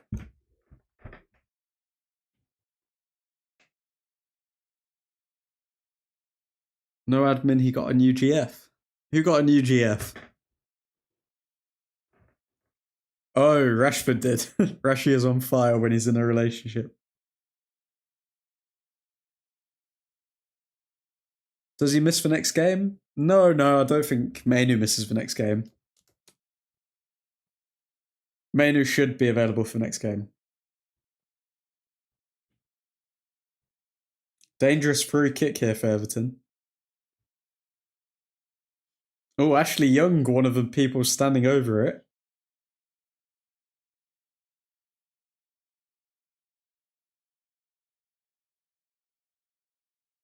And it's blocked by the wall.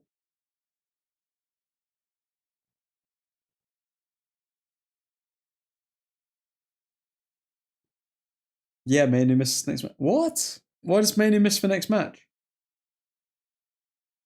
Because of too many yellow cards this season.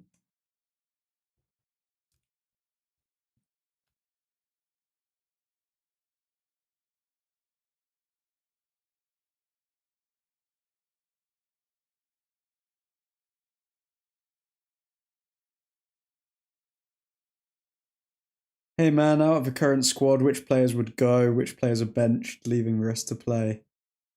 Good to see you, Neil. Which players would go? I think we're looking at. It's a hard one, you know, because I had Marcus Rashford to go, but he's got 3 goals in 2 starts under. Oh well, Martinez picked up a yellow card there for nothing. Martinez going insane that he got that yellow card. He didn't even touch him and he fell down.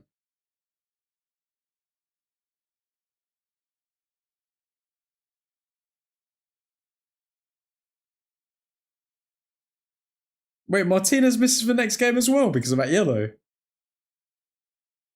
Oh, this is ridiculous. Okay, well, the ref had to get involved at some point, didn't he? So they're both not going to be playing against Arsenal. Oh, Lord. Yeah, the ref had to get involved at some point, didn't he? Oh, Everton.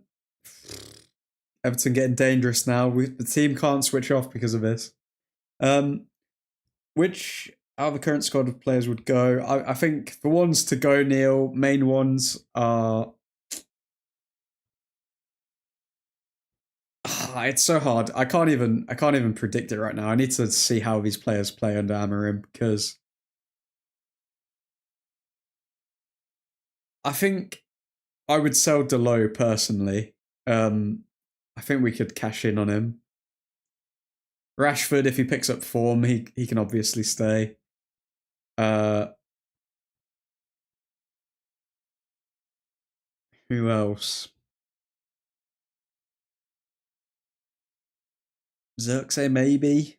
Xerxes, but then he scored again today, so it's like it's hard to say who needs to leave when a new manager comes in.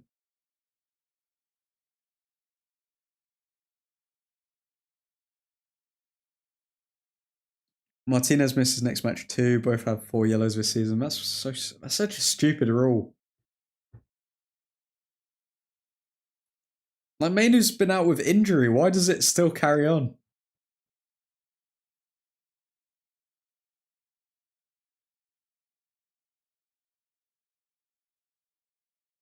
Everton suddenly have a lot more energy now. I think they've noticed that the energy's dropped now that Martinez and Mainu have been booked. Oh, Harry Maguire looking ready to come on. Along with Luke Shaw taping his leg together. Luke Shaw has resorted to taping his leg with sellotape to keep it together now because he's been injured so many times.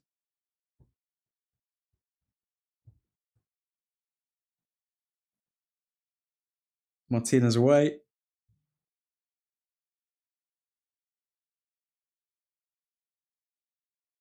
Ahmad forward to Rashford. I think he was offside there. Be surprised if he wasn't.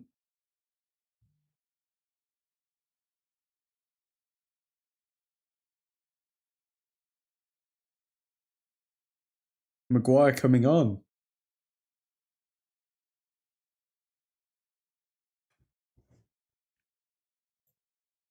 Let's see what Maguire can do. Sir Harry Maguire.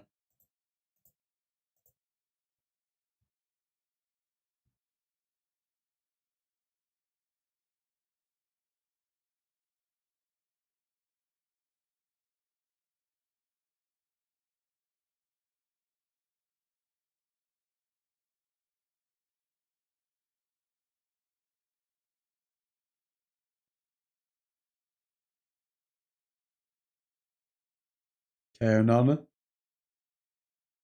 On the ball.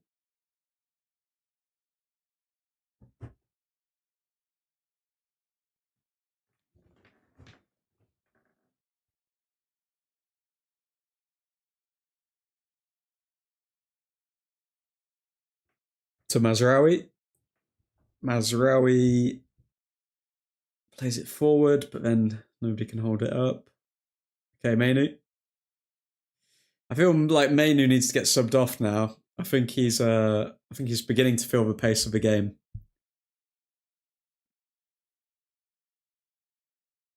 He keeps his sock full of packing peanuts to decrease injury risk.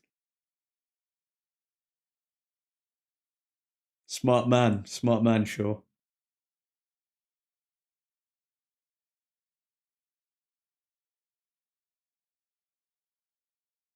Okay, Delict and Mazraoui coming off.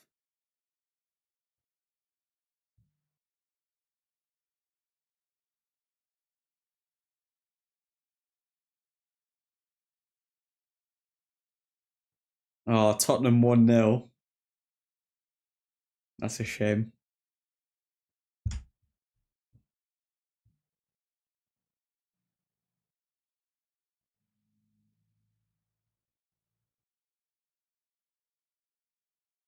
Okay, sure. Left centre back here.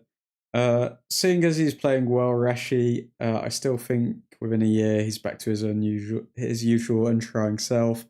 To be honest, I honestly think that Rashford just lost motivation because of the whole Ten Hag Jadon Sancho fallout. Like, because before then he was one of the best performing players, and then I don't know. Rashford seems a bit of a sulky player from my perspective.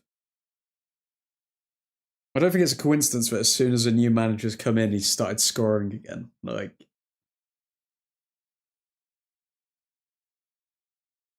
for me, it's Harry, Victor, Casemiro, Ericsson, Rashi, Bruno, and maybe one more. Selling Bruno. Come on, Neil. Come on, Neil.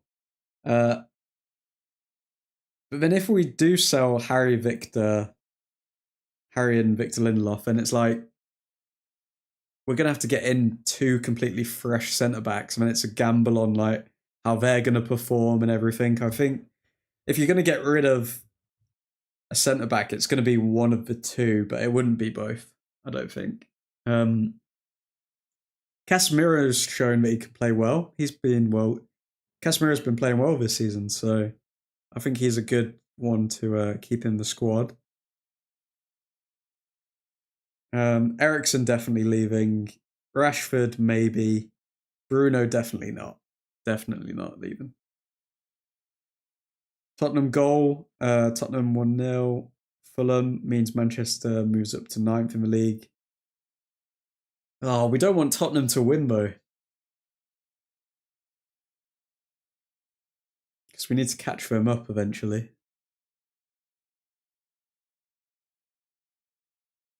Okay, Martinez. To Ahmad. Onana on the ball.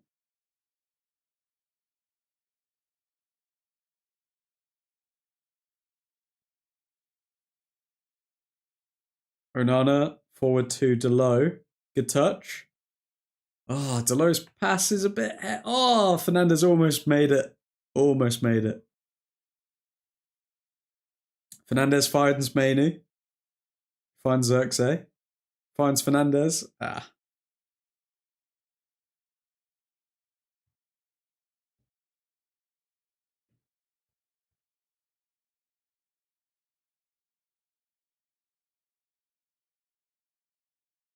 Okay, Pickford. Have the back. Tottenham 6th.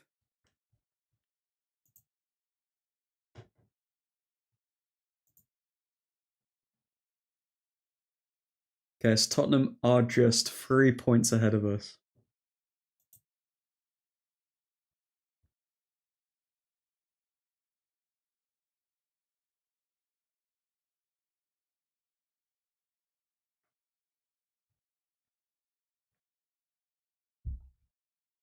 Okay, Everton at the back.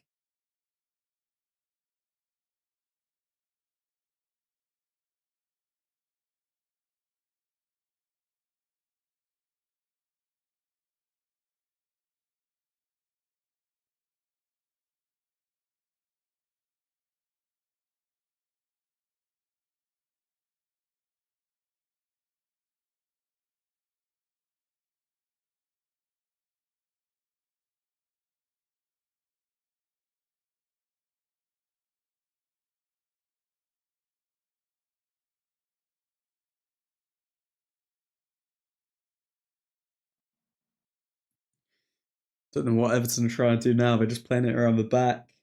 They need to start attacking if they want to have some hope of saving some dignity here. Maybe damage limitation for them.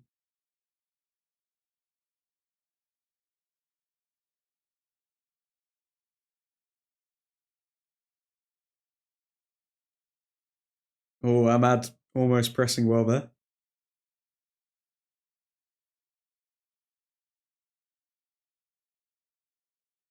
Oh.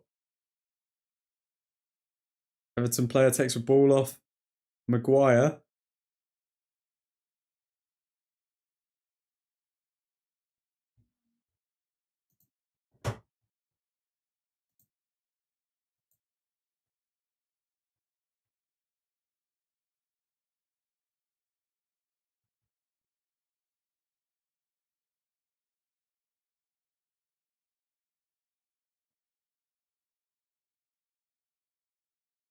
Bruno isn't a magnetic ball playing match winner like Arsenal's Martin Odegaard. Loses ball for me too much.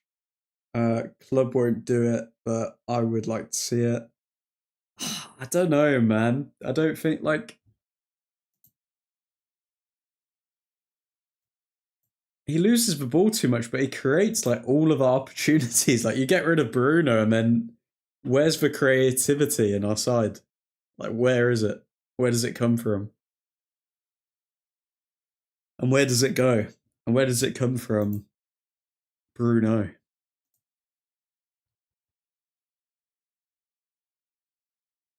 Saying Bruno doesn't measure up to Odegaard is wild, lol.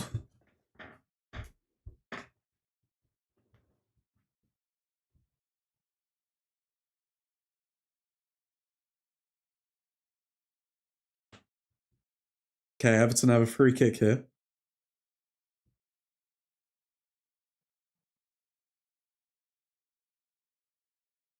Hits the wall.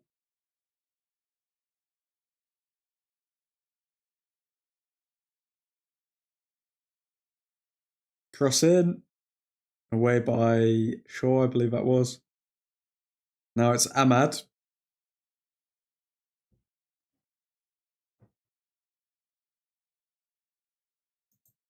Oh, Ahmad. Oh, please. Again, another. Ahmad finds Xerxes. Xerxes! 4-0. Boom. Yes. 4-0.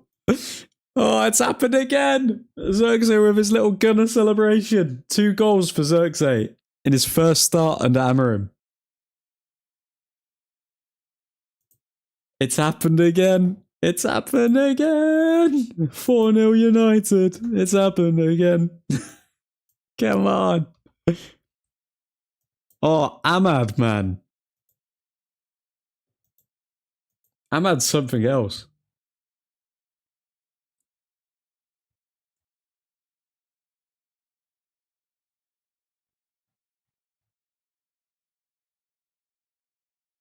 That's 2 assists for Ahmad, 2 assists for Fernandez, 2 goals for Rashford, 2 goals for Xerxes. Wow.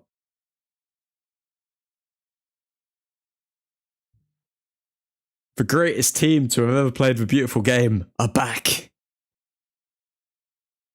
How bad are these Everton centre-backs, man?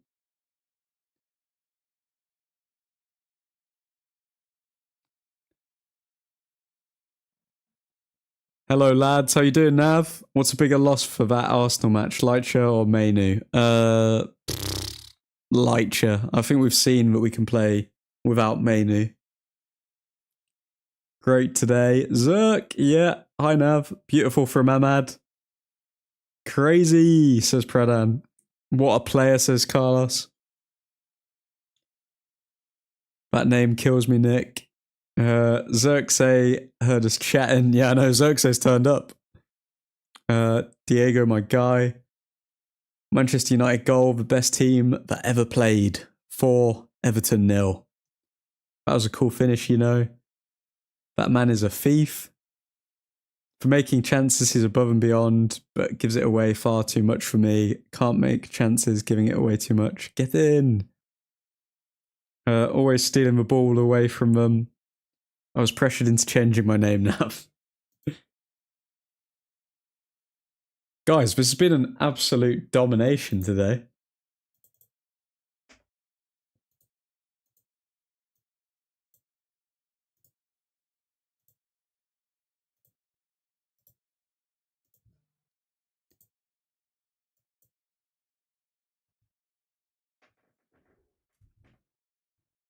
Okay, so Garnacho's come on, along with Ugarte, I believe.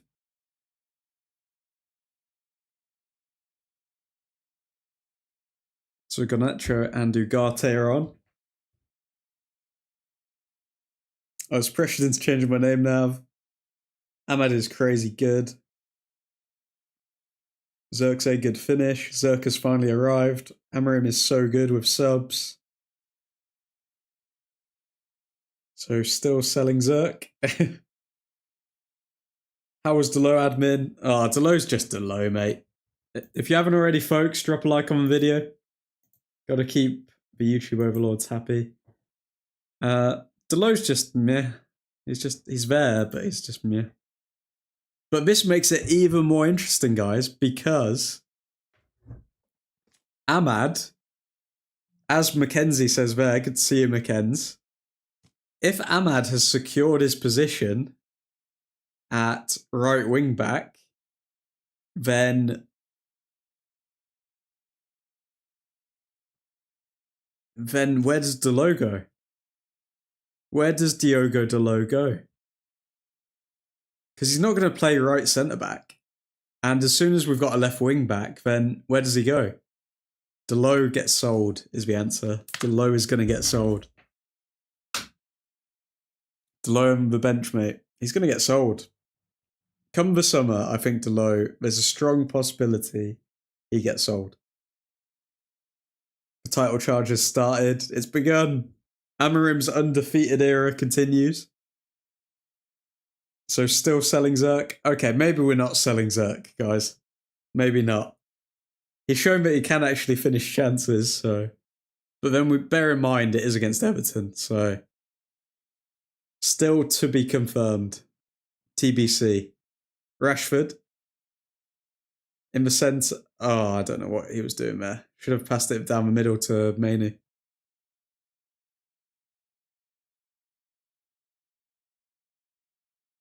Bruno and Casemiro off. Garnacho and Ugarte on.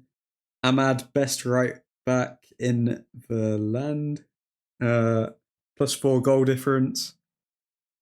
Delo on the bench, mate, or transfer list. Oh, somebody's foot is wrapped up in something. Who's this? Fernandez. Fernandez's foot is in ice. I don't know if that means anything. It's 1-1 Tottenham Fulham, which means...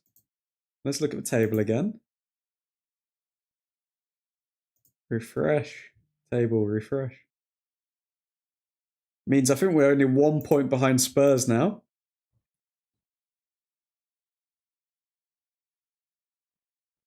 Goal Fulham, Tottenham 1, Fulham 1.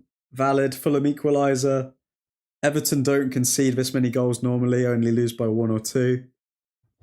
Well, they're going to lose by 5-0. They're going to owe us an apology because Garnacho's here on the left wing. Go on, Garnacho. Find Zerk. Oh, he took so long to pass that ball, Garnacho did.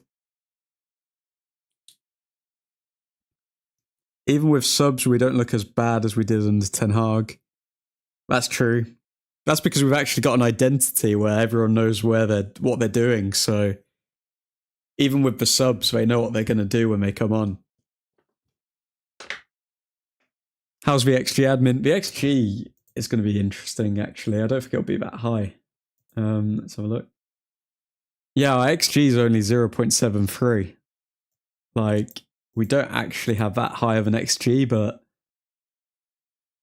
we're converting these chances. We're converting these chances. Now we can see the difference in chance creation with Bruno off the pitch. Yep. Tottenham, 20 points, 7th now, 1 point in front of Manchester, 19 points at 9th. Love it. If you haven't already, folks, drop a like on the video. I'm not going to lie, this is probably going to give them a lot of confidence going into the Arsenal game.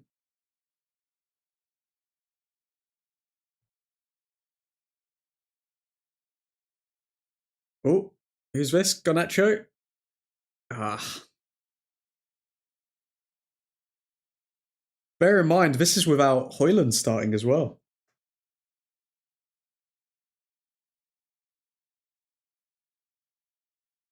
Who is playing left wing back? Who's playing left wing back now? I think it's Delo still, is it not?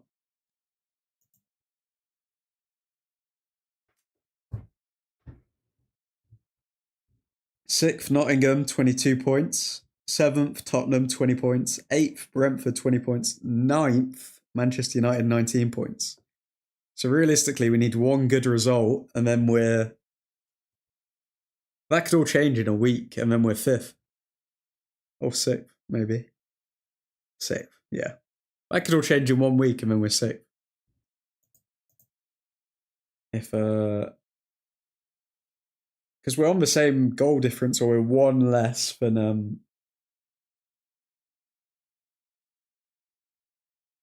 Brighton, or than Nottingham Forest, rather.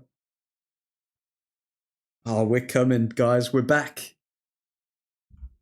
Happy with the decision to sack Ten Hag admin, or would you have given him more time? I think, I'm not going to lie, the way that it all went down, I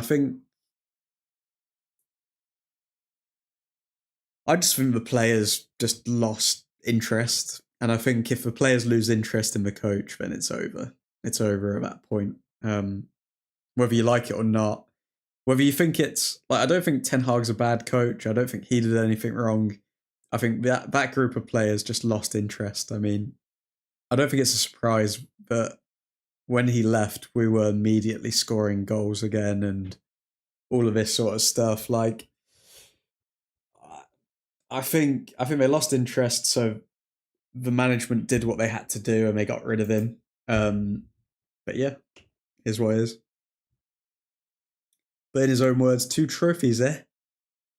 Well, that's how you know he's a quality coach. Like, I'm not going to be surprised when he does go to like Bayern Munich or somewhere in Germany and then he does well. Like, I think he is going to do well as a coach moving forward, and I wouldn't be surprised if in like 2 years' time, Amorim comes up against Ten Hag, we lose against Ten Hag, and then everyone says, "Oh, we should have kept Ten Hag," and everyone's saying Amorim out and all of this. It's just the cycle. It's just the way things go. Close of City loses. Don't let these Rashford goals fool you, says Cal. I also feel like Ten Hag was a bit awkward, but Amorim oozes aura. Yeah, it's just true. I mean, I think what they were saying about Amorim, like being a modern coach and Ten Hag being an older coach, I can see what they mean by that. Because like yeah, I think Ten Hag was still of the era of Sir Alex Ferguson, of wanting to just control everything and yeah, have that like, I don't know how to say it, that autocratic like management style of I'm the boss, listen to me all the time, all of this sort of stuff. Whereas Amorim is literally like, to me, he's almost like an Ole, but with tactical or better tactical knowledge. That's how I would describe Amorim. And when you look at how we did under Ole, we did very well, but he did. Well, the claim was that he did lack the tactical prowess. So yeah, I think Amorim's just a mixture of all of them together. So I think he's going to do very well.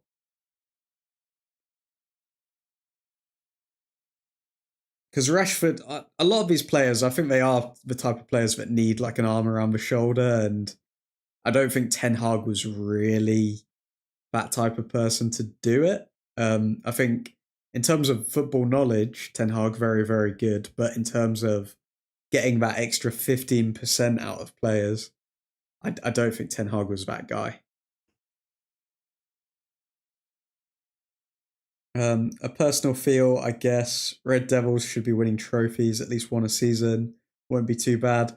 I could very easily see us winning a Carabao Cup this season with Amorim. Very easily see that. I don't know if it's true, but I read somewhere that McKenna and Carrick were doing most of the tactic stuff under Ole, and Ole did most of the man management. Yep, that's true enough. I remember seeing that exact same thing, and this is the thing, when everyone said like, oh, it doesn't have any tactics, like that's why he had Carrick and McKenna. Like, they weren't terrible. They finished.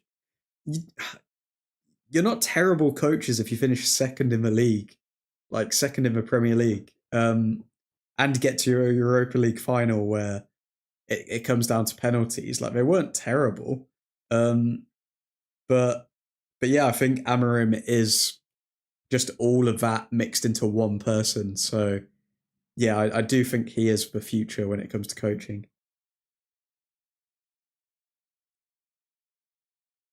We should be Hanafa. I agree, Nick. The crowd is having fun. It's been a while since we've had fun as a crowd. We're having the time of their life. Gotta make the most of these times, you know. Well, the fact that what was it? Had we never won a game by more than 3 goals in the Premier League under Ten Hag? And we've already won a match 4-0 in Amorim's like first 3 games. I think that's a big indicator as well.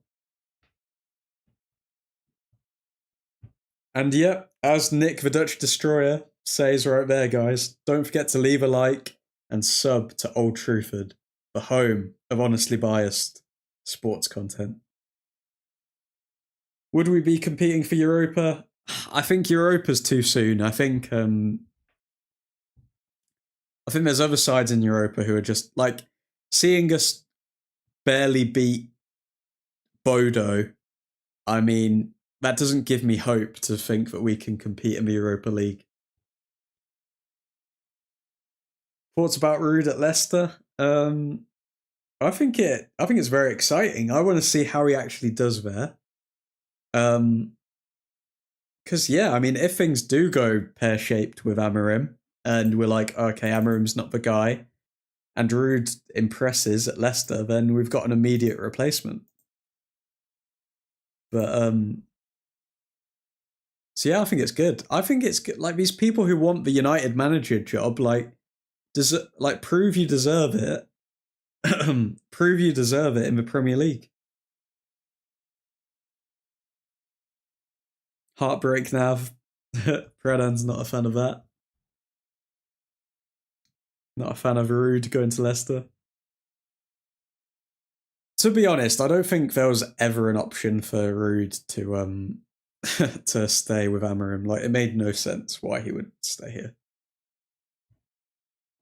Because like it's a completely different system. Like just because you can like hug players or whatever and be good at man management, like realistically, why would Amorim keep him? It makes no sense.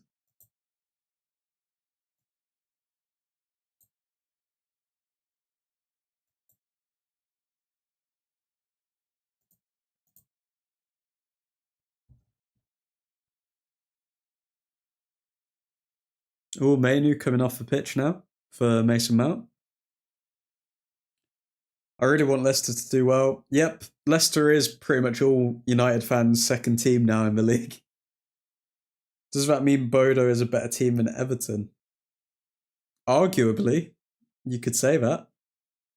I reckon they are. I think they're a better coach team than Everton.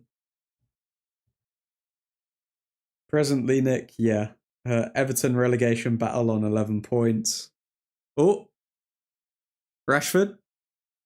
Oh, found Garnacho with a back heel there, but couldn't get the shot off. Ball over the top to Garnacho. Rashford. Oh, God, Rashford completely mistimed that shot. Need a Zerk Hattie. Let's see what he can do.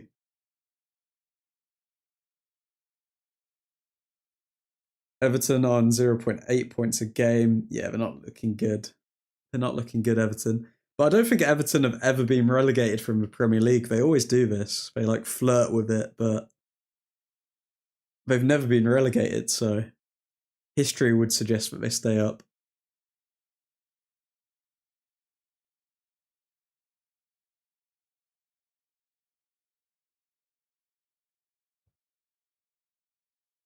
Okay, Everton playing around. Oh, God, that was terrible defending. Okay, Everton straight cut through us like a knife, but Onana catches. I think he headbutted someone in the process, one of our players. Oh, this isn't looking good. I think Martinez headbutted Onana in the ribs.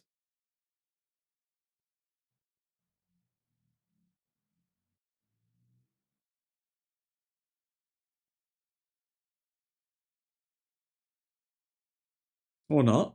Someone, his leg? What's going on there? Delo sleeping. Delo, Delo's literally going to be on the bench or the transfer list, like you said now. Because, I mean, Ahmad is our starting right wing back. Mazraoui, second choice. Where's Delo going to go? He's terrible at left wing back.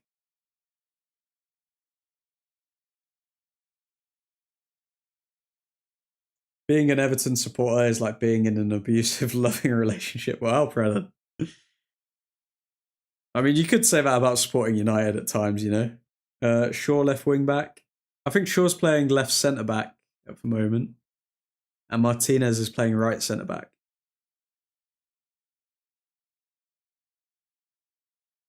Southampton, Ipswich, Crystal Palace for relegation, says Nick. I think Southampton may stay up.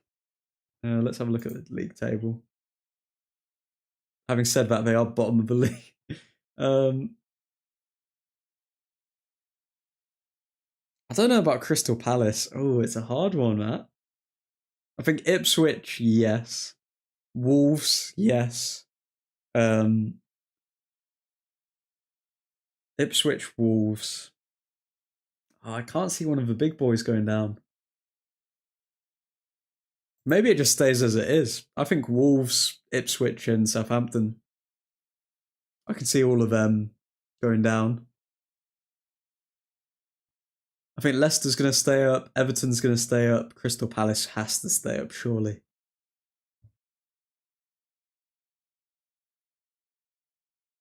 Yeah, I think it's Wolves' time to leave. They've lurked around for a bit too long in the Prem.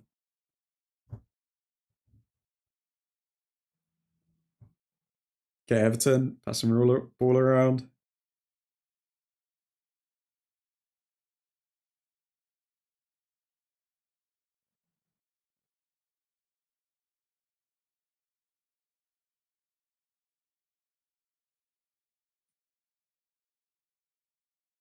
Cross in. Oh, God. Good save from Onana. Wow. We are really switching off now. Of course, it was a cross from our left-hand side, by the way.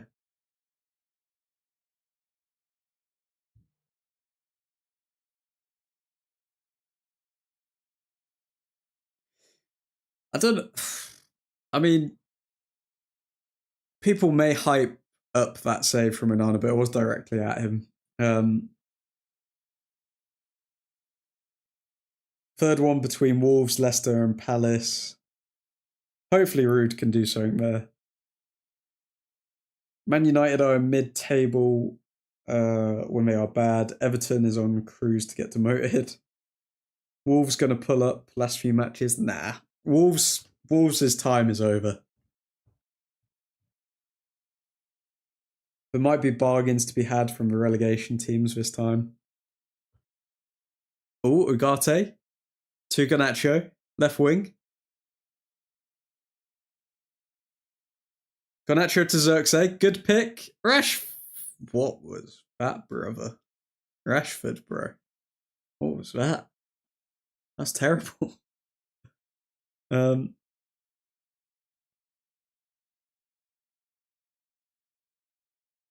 might be bargains to be had. Fulham red card. Wow. Okay. Tottenham 1, Fulham 1. 6 minutes plus the extra time to go in that match. Oh, no. Come on. Hold out, Fulham. Hold out.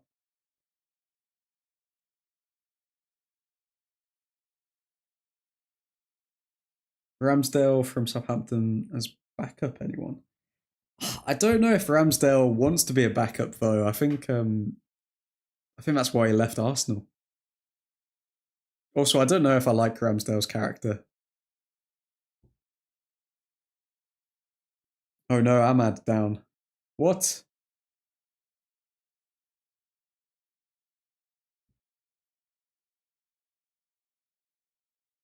Just looking at all of these beautiful goals now.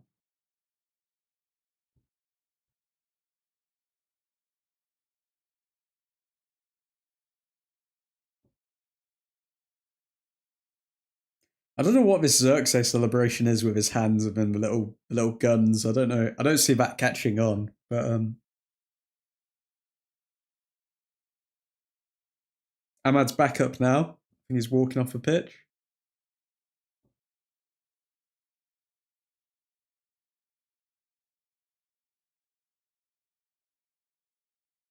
Would you take McNeil back? McNeil? No.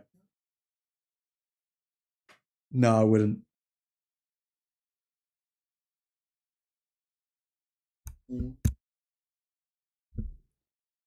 New sub also got red. That's a real shame.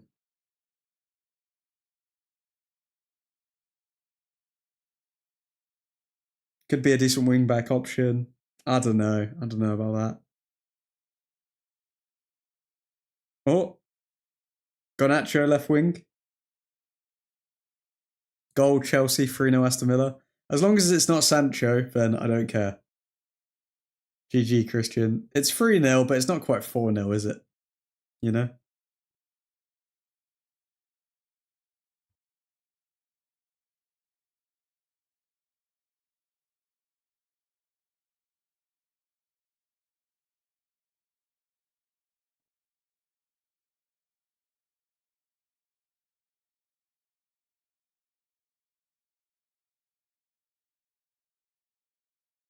We should sell Sancho, shouldn't we? Yeah, Sancho's got to be sold to Chelsea.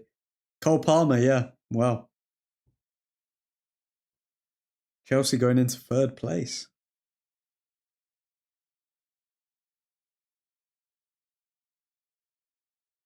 Chelsea going into third place for now. Wait till United come.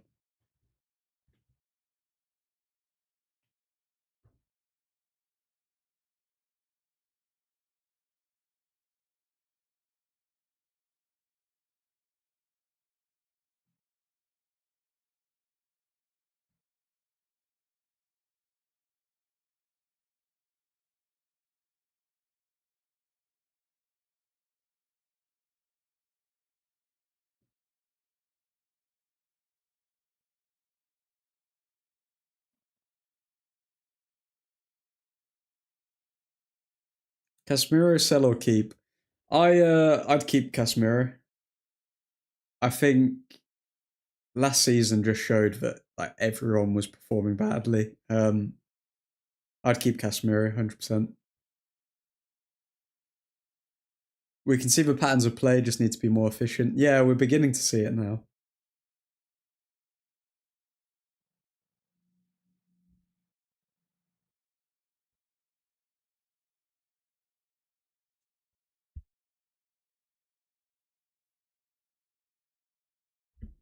Nah, Casemiro got to go. He's on too much money. He's on too much money, but you need a good balance in a squad of like experience and all of these things. Like, I mean, I think Casemiro is one of the most experienced, decorated people, and I don't know. I think he brings something to the squad that we don't have.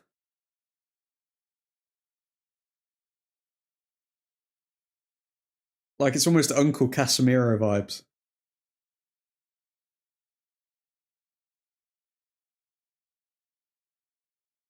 And he can do a job.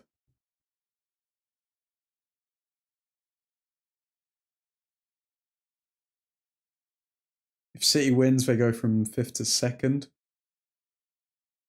What's everyone's predictions for the City-Liverpool game?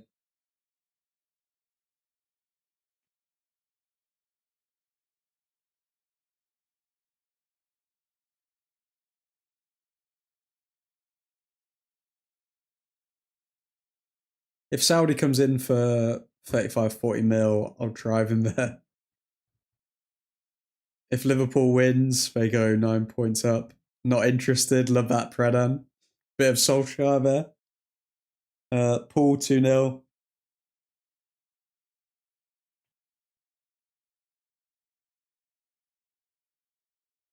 I am really enjoying City's downfall, I'm not going to lie.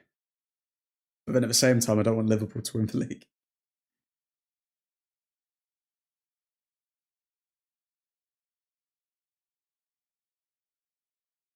Okay, 3 minutes of extra time left here. Casemiro brings discipline towards the younger ones. Yep, love that. I hope Paul loses Salah injury. Let's hope Arsenal can climb back in. Oh, I don't want. Literally, if I could name the 3 teams that I'd least like to challenge for the league, it's the ones that are challenging for the league.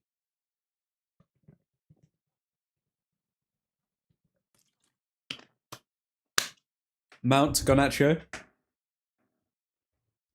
Garnacho finds Ahmad. Ahmad to Ugarte. Back to Mount. To Garnacho.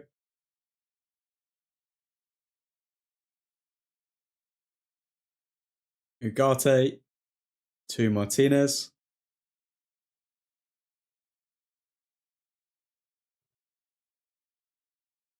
Oh, Ahmad's pen? No? Ref? Chelsea then? Yeah, I don't care if Chelsea win, to be honest. If Chelsea wins the league, it literally means nothing to me.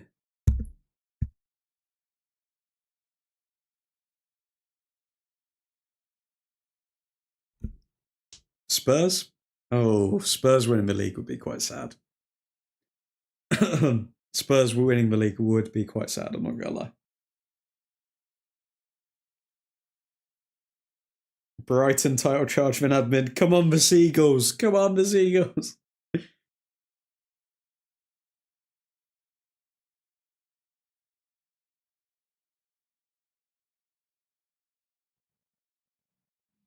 Ahmad.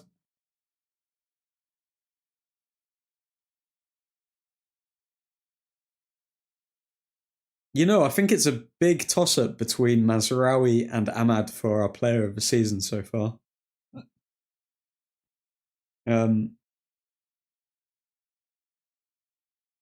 Spurs won't win anything. That needs to keep that way. It does. Another clean sheet. Yep. Onana will finish the season with the most clean sheets this league. This season.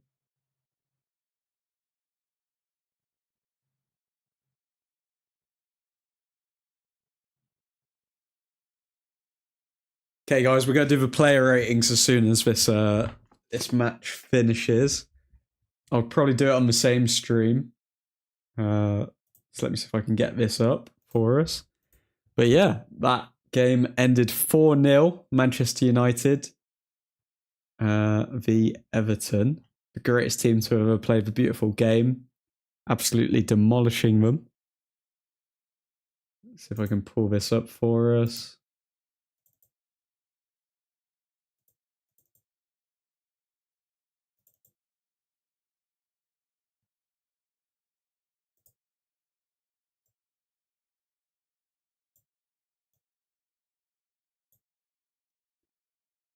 '21 is officially coming. It's only a matter of time now.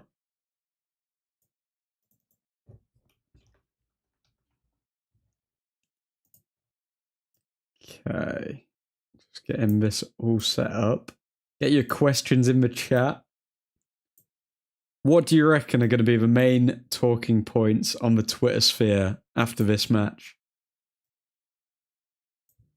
It's an interesting one as well, though. Like, who do you start in the next game? Do you start Højlund or do you start Xerxes? Because Xerxes had a very good game. I mean, all he had to do was finish pretty easy one-on-one chances, but he did have a good game.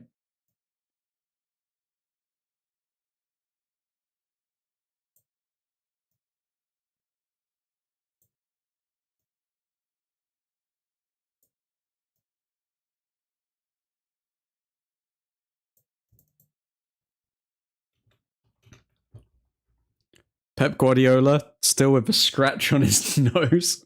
What do you think his face is going to look like after Liverpool? Ahmad and Zerk performance. Højlund. You think Højlund is going to start against Arsenal?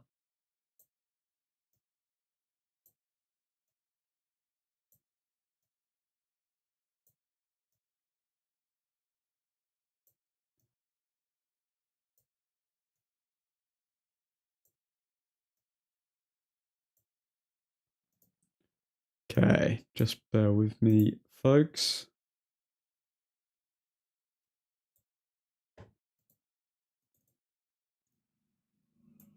Okay.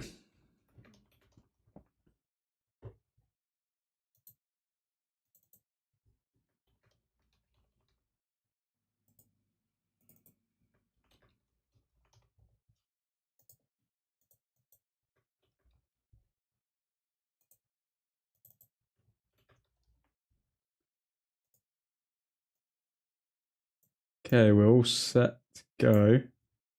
Let me just switch over to the other screen. What we got over here?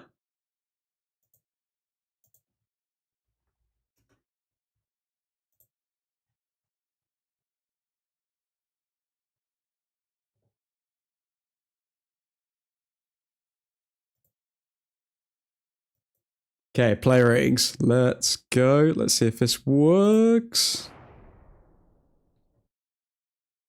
Cool. Okay, player ratings. Let's blank all these out from the previous player ratings. And we can start from scratch. So first thing is first. Onana. Now he keeps a clean sheet. I can't remember too many saves from Onana that game. I think he only had to make a couple of saves. I remember his distribution being pretty good. I mean, for that reason, I'm going to give him a solid 7.1. I think keeping a clean sheet, fair play. Tottenham 1, Brighton 1. Very good. Okay, we're 1 point away from Tottenham. I'm going to give Onana a 7.1. Get your ratings in the chat as well, guys, so we can go through each as we go along. Backline really good apart from Delo, says Nav. Mazraoui, I'm going to give also... I think Mazzarari had a bit of a quiet game. I don't remember him having too many hero moments, so I'm going to give him a 7.1 as well as Onana. Delict. To be honest, I can't remember any moments from Delict in that match. So I'm going to give him a 7. Martinez, unlucky to get that yellow card. I think he made a few good passes into the final third and forward, so I'm going to give Martinez 7.2. Unfortunate that he's going to be missing out from in the Arsenal game. Let's see what scores we got here. 7.5 for Onana, 7.5. 7.0 for Pradan for Onana. A 7.5 for Onana, guys. Come on. That's very generous. Okay, what do we think about those player ratings for the centre-backs? Nav's gone with Delict. 7.5 for Delict. Nav, come on now. What did Delict do that was amazing in that game?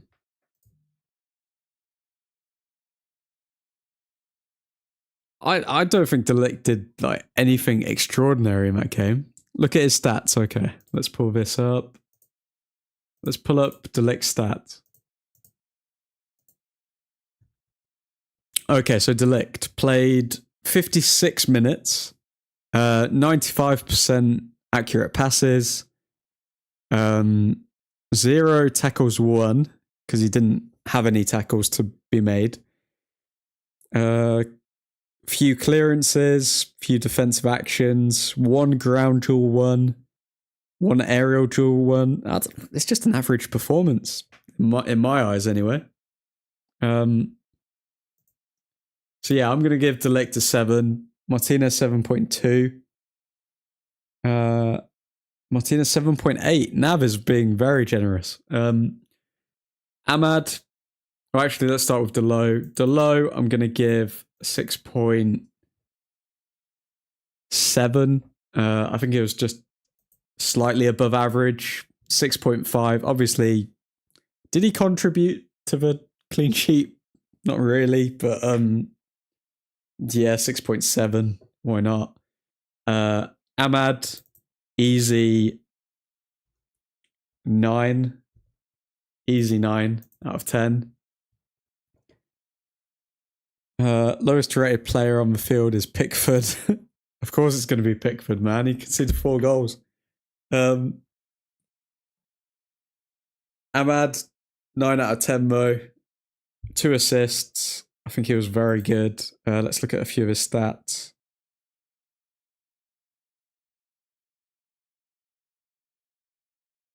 I mean, 100% of tackles won, 100% successful dribbles, 86% pass accuracy,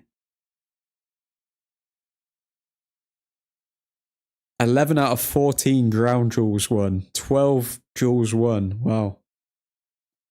Yep, Ahmad, 9 out of 10, fair. Mainu, what are we feeling? Mainu, we're looking at... I think it was a solid performance, him coming back. So yeah, I think 7's fair. Mainu, let's give him a 7. I'm going to give Casemiro slightly more. I think Casemiro did more in that match. I think Casemiro, I'd give a 7.1. Mainu, I think in the second half dropped off a bit. First half, he was playing really well. Second half, he slipped up with a yellow card. And yeah, I think he switched off a little bit. Leaving us with Fernandes, Xerxes, and Rashford. So, it's nice that we actually get to vote the forwards highly for once, because we didn't get to do that for the entirety of the start of the season. Let's start with Fernandes. Fernandes, 2 assists. I feel like second half he switched off a bit as well. I don't think he was as effective in the second half, which is why he got subbed off. I'm going to give Fernandes an 8.7 for his 2 assists. Because I do think that he played well overall. Obviously, Ahmad picked up 2 assists as well, but think about it. Fernandez is in a more forward attacking position. You'd expect him to get more assists, whereas Ahmad getting 2 assists from right wing back, that's very impressive. I'm not going to lie. Bruno 8, Rashi 7.8. Bruno 7.8. Wow. Okay. We got some low scores for Bruno here. Then what are we saying with Xerxes? Xerxes, quiet game overall. The 2 chances that he did score, they were quite easy. I mean, it didn't really take a whole lot of movement. He just had to shoot it on target, really. So I'm going to give him an 8.4. I'm going to give Xerxes an 8.4. Like, when you think of Fernandez's assists as well, like, you've got the pressing and you've also got the corner. So, I mean, good assists. Rashford's goals were good. One from a corner set piece, so you got to be perfect for that. And the other one, good movement to get into space and then shoot first time. I'm going to give Rashford... Ooh, what do I give Rashford? I'm going to give Rashford an 8.8. I'm going to give Rashford an 8.8, which means man of the match is Ahmad.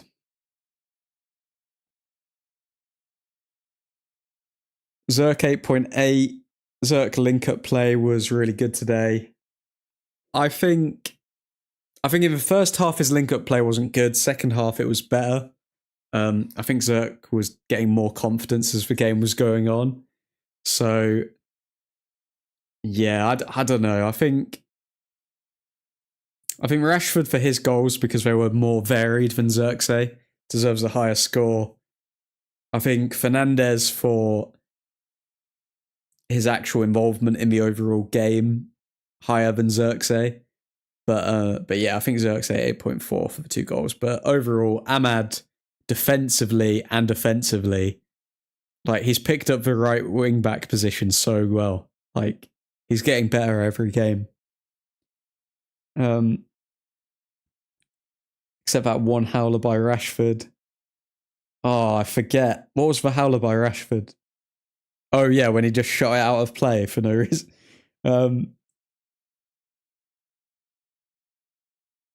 Yeah, decent. Ahmad man of the match agreed. Rashi was better today. Rashi was better than an 8.8 or better than what? How we won against 15th position Everton and draw to 19th position Ipswich. It's purely because that was Amarim's... Was it his first? Or yeah, it was his first game, wasn't it? So we're just going to get better as we go on. Like, this is the worst we'll probably see of this side. So, I mean, other than maybe against the big boys, that'll be quite painful. But yeah. The rebound that was timed badly. Rashi better than Zerk. Yeah, Rashford was better than Zerk today. Was at the game today, admin. Amazing performance, although start was shaky. Yeah, I think it does take us some time to get into the game because it's all fairly new. But then, I don't know. Having said that, we've shown that we can start very, very strong and score goals early on. So I'm excited to see how we perform against Arsenal.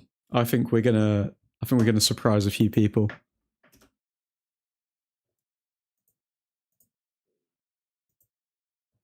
Let me just see here. If you haven't already, folks, drop a like on the video. Got to keep the YouTube overlords happy. But yeah, that will be the end of today's stream.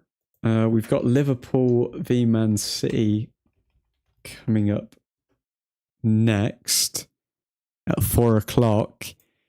And yeah, I guess we'll have to wait and see what happens there. But appreciate everyone who has tuned in. And we will be going live for Man United's next game, which is... Let's have a look here.